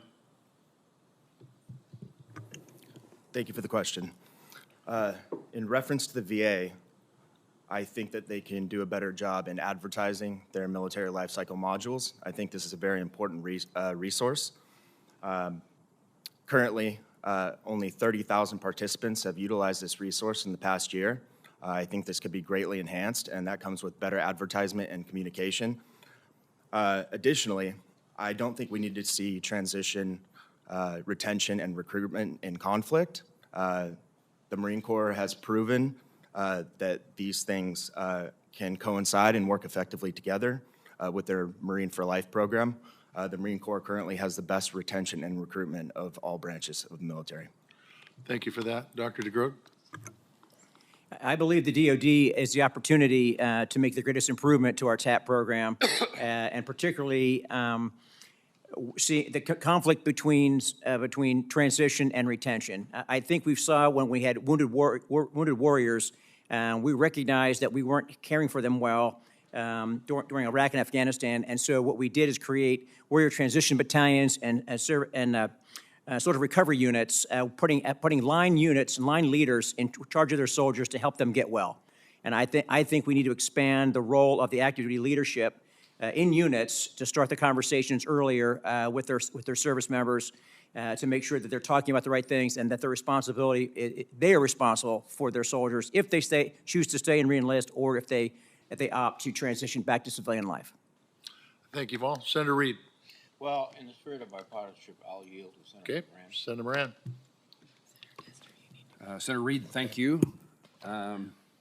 First of all, let me compliment Mr. O'Neill. I appreciated your story about how you've lived your life and how you thought about and the success that you've had since service. And I thank you for your service, and I wish you well in all the endeavors that now follow it. And you captured me with kind of the personal nature of what you've experienced. And Mr. Porter, you mentioned Fox grants. That captured my attention too. I think it's one of the significant components of the John Q. Hannon Act. And I rarely run into anyone or any community or any organization that knows or is utilizing them. And I'm not absent community leaders, and I'm not absent veterans. I'm anxious to hear your story about that grant in the 2 or 3 sentences that you can tell me, and maybe we can follow up more. Thank you, Senator. Thank you, Senator. So we're in our second year, Blue Star Family, so with the Fox grant, $750,000 first year, and it was recently approved for the next year. And so what we do, we focus it on equipping family and friends on the training and the skill sets that they need to be able to talk to that veteran or service member during that critical time to get the help that they need, which is, as we all know, it's a very, very sensitive time. So it's an 8-week training. Our program is called Upstream Solutions to Crisis, and that is within Blue Star Families. And we've so far completed 7 cohorts of a total of 50 participants. So it's very in-depth training. And so we're very proud of that, and we're going to be looking forward to doing more. Is this occurring across the country with Blue Star Families in a particular community taking the lead, or this is something that you do nationally? It's across the country, nationally it is. We hope to expand it. And does that mean utilizing technology to deliver that conversation, those services? Sure, and in person, right. And in person, okay. Thank you. Dr. Grote, welcome back. I was reminded by your presence that the last time you were with us, Chairman Tester called you hot, white, smart, and thank you for improving his image of Kansans by your presence today. In your testimony, you say, and I quote, "Societal and generational changes were not adequately accounted for as we adopted our legacy military separation system to meet current post-9/11 era transition demands." You mentioned this in your response to Senator Tester's question. I wanted to give you, at least for my benefit, tell me more. You've done a lot of research into military life cycle and touch points in military career leading up to separation, what should we know to take from that sentence? I think societally, this is a different. Let me go back. We tend to see veterans as this monolithic archetype from generation to generation, but there are significant generational differences between each generation of veterans. Yet we continue to just mildly improve on some existing legacy systems as we manage them in all different processes of talent management. But I think we have to recognize that generationally these are different people. The nature of their war experience. I went to war one time in 23 years for 7 months. Young veterans in 3 years have gone back and forth to wars in 2 different theaters or 3 different theaters in 4 years. The iteration of how we utilize soldiers today has an incredibly increased psychological demands. This is the first generation that went to war where they're present on the battlefield and the home front because of the presence of social media and communication technologies. The cognitive, mental, and moral demands on the current generation of our service members, they're still managing their homes while they're managing their soldiers on the battlefield concurrently. So, and then the nature of the workforce. We had an economy and industries where small unit leadership, which is the majority of our combat soldiers, they have great experience in leading groups of diverse young people to do very, very complicated, dualistic, hazardous things. And historically, they made great supervisors in manufacturing and industry. But now we have knowledge workers and knowledge economies. And so I also believe strongly that one of our shortfalls in this generation is the reliance on looking at the MOS skill, the military occupational skill. Most service members take a ASVAB test, and it kind of boils down to from the whole range of choices of what they can do in the military, from what they were talented for and what their desire to do. And it says you can be a cook, a truck driver, or a fuel handler. So now, as we try to transition, we're saying, okay, let's just credential you in that and make you do one of those 3 things in civilian life. So I think the reality is our workforce today, our service members may have been snipers today, but they don't want to be snipers in the civilian world, even if they could. They're looking for a bold transition, a cross-boundary transition to a new industry and a new life where their soft skills as veterans are very relevant, but their innate military talent is not directly relevant. So those are just a few examples where generationally the workforce has changed, our soldiers and veterans have changed, and we have to have a transition program that's relevant, that places them within those realities. And my written testimony cites about 13 other areas specifically where we're missing the mark on being more relevant. Dr. DeGroat, thank you. Chairman Reed, thank you for your leadership on the committee. Thank you for your leadership in the Army caucus with me, and thank you for bringing our 2 committees together for this important topic. Thank you very much, Senator Moran. And gentlemen, thank you for your testimony. Mr. Gallucci, you mentioned these shakedown orders that are going after people as they retire. Have you been in contact or any of the organizations with the Consumer Financial Protection Bureau? That organization has a dedicated section for the military. Yes, Senator. As a matter of fact, my colleague who's with us today, Christina Keenan, had participated in a roundtable with CFPB on this last week. We're in regular contact. We're also working, Christina had worked with state attorneys general to pen a letter in support of reining in some of these companies. Well, if you need any assistance, please contact me in my office directly. Mr. Porter, I was talking about the transition with respect to health care, and you see it from a very interesting perspective, the families. What's 1 or 2 things that we could do better in terms of transitioning active duty personnel into transition to civilian life, maintaining the best health care they can? Right. I'm sorry. Are you talking about VA health care, or are you talking about just transitioning? I'm just talking about transitioning because, you know, many families don't get VA, but they have some benefits, or they just need advice as to how to sign up for the best program for their family, both value and cost. Right. As I was mentioning before, it's really important to look at this through the lens of not only the service member, but the spouse and the child.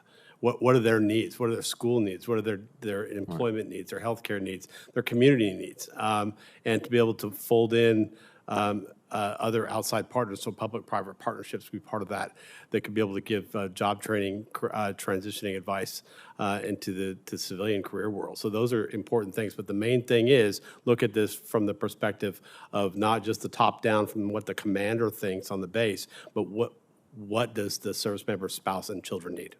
Well, thank you. And Mr. O'Neill, do you have any ideas in terms of this issue of medical transition? Because I think it's important. Thank you for the question, sir.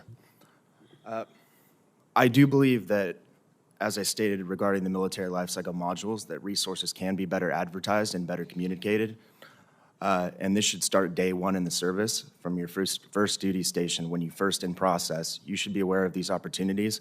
But having access to virtual online modules creates a sense of anonymity that I think is important to service members because, unfortunately, there is a stigma associated with mental health issues. Thank you. And Dr. Grote, I think you raised a fundamentally important topic, that is, there is a real desire within the military to retain personnel. And when you set up a system that sets up exit routes that are pretty clear now, that seems to have a tension with retention. And you've raised this issue. Any advice in terms of how do we blend those two together? I think it's a perceived tension because soldiers, every soldier leaves. Either by the end of their service tour or the end of a career or by sacrifice in combat or result or just by separation. So the fact that every soldier leaves and it means that transition is just another part of, it's the same thing as retention. It's the other side of retention. I think when you show it the soldier early on all of the challenges of leaving, and all of the assets and opportunities of staying for a while longer, I think they make a more informed choice. I don't think the truth of the value of military service is a disincentive to stay.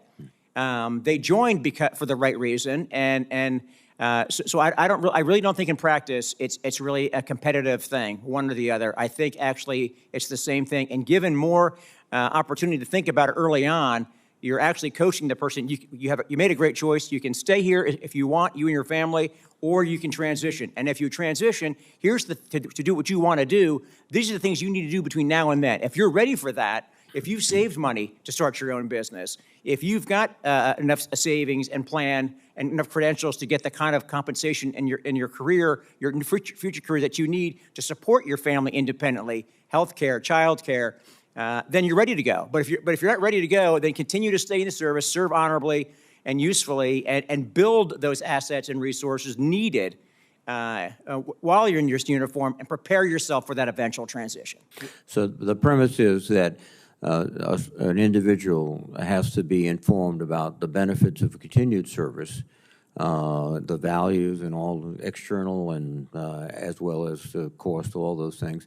And then at the same time, they have to be made aware of what's available outside so they can make a better judgment. And do you feel very quickly, do you feel we're doing that now? We're not doing that, but I think we can do that. Okay. I think it's just a culture change, and we have to really look at that and make sure commanders realize that's the right thing to do. It's not going to drive. It may improve retention or delay transition until the service member is more prepared and their families are more prepared. But not having that conversation until the last year. Current model, it looks like a transition is when retention fails. One other quick question, which is basically a lot of personnel will make that decision you know, well, I'm going to re-enlist, and then 2 months before their expiration of their service, they suddenly throw up their hands, no, I'm getting out. And those are now counted in the statistics as, well, you didn't have the full year. I think we have to do something about that. I think they have to refine who falls into the category. Yes, sir. My written testimony shows that transition in other industries is usually a 3-stage process. It starts with confronting the reality of eventually leaving. Then there's a stage of disengagement, which is pretty much what our TAP program is now. And then there's a period of resocialization that science says could be up to 3.5 to 7 years. So what we're doing is essentially compressing all 3 of those natural adult transition stages into one, 365, and there, as many testimony was made, we're asking young people to make life-changing decisions, in fact, the rest of the course of their life, too late, and not enough time to think through and build the assets needed to go to the next stage. Thank you. So I think simply that the opportunity is just use the existing military infrastructure that we use in retention counseling with unit line leaders who know those soldiers and families the best. Use them to start having the transition conversations with not feeling fearful that that's going to encourage them out. And in fact, those conversations of showing the alternatives and the options, which would suggest you're probably not ready after 4 years to take yourself and your 3 children as a junior enlisted person with very little direct transferable workplace skills. You ought to stay in a little longer, become a non-commissioned officer, get some leadership skills, get some more courses while you're here. Maybe it's time for your spouse to get ready before you get out, because then you'll be a dual working family. Thank you very much. I want to thank all the witnesses. Do you have another comment? I'd ask a question if you'd let me. I will let you ask the question, but it has to be succinct, and the answer has to be even more succinct. Dr. DeGroat, please don't get me in trouble with, it won't be my fault, it'd be your fault if I'm in trouble with Chairman Reed. You said something, and I was writing it as quickly as I could, and it had something to do with VA benefits. You said at the end of your testimony, and what I wrote was that it has a consequence in creating less motivation to pursue other options. Would you tell me what you were conveying? From working with I'll make this very concise. I believe the frustrations that young people have when they're separating with the transition program, they then start over-relying on seeking higher levels of disability as a financial cushion, and that becomes a disincentive where they're spending all their efforts in transition on working the disability claim and ratings at the expense of working on independence and reliance for transitioning. Is there any suggestion in that answer that the VA needs to emphasize more educational benefits, workforce training benefits, or is this just that people have this expectation of monetary benefits upon their departure? I think if the DoD transition program, in the DoD, if the transition program is more effective, as we talked about today with some of these changes, then that problem will solve itself. But I think the lack of ability, perceived lack of transitioning well through the DoD TAP program is causing an over-reliance and an overburden on the VA for disability to be the sole source of their plan for transition. Thank you. The last word has to be given by 2 Rhode Islanders. So, Mr. Gallucci, please go. Thank you, Chairman Reed. I wanted just to take a second to respond to Ranking Member Moran's comments and Dr. Groat's comments as well. I fundamentally disagree that that's what's happening. Unfortunately, this is the system that's set up. What we see is that these benefits are often an enabler to economic readjustment and the like. I sit before you as a product of many VA programs. I'm service-connected. I utilize VA healthcare. I use the GI Bill. I use the VA home loan. Now, I believe that these have allowed me and people like me to thrive after military service against other factors. What I will also say there is one of the things that's missing in the TAP curriculum is that the primary mechanism for eligibility for VA care is that service-connected disability. There's other policy nuance here where insurance companies don't have to cover conditions that were a result of military service, and that is supposed to be covered by VA. If I were injured on my job with the VFW, I would be eligible for workers' compensation I'm not eligible for that in the military. There's a reason that these benefits exist. I invite the dialogue with Dr. Grote and with the committee, but I don't want to understate the significance of separating service members applying for these earned benefits. Well, thank you, gentlemen. I want to thank you for your testimony and also for your service to the nation, your continued service to the nation. I appreciate it deeply. We will keep the record open for a week, and the hearing is adjourned.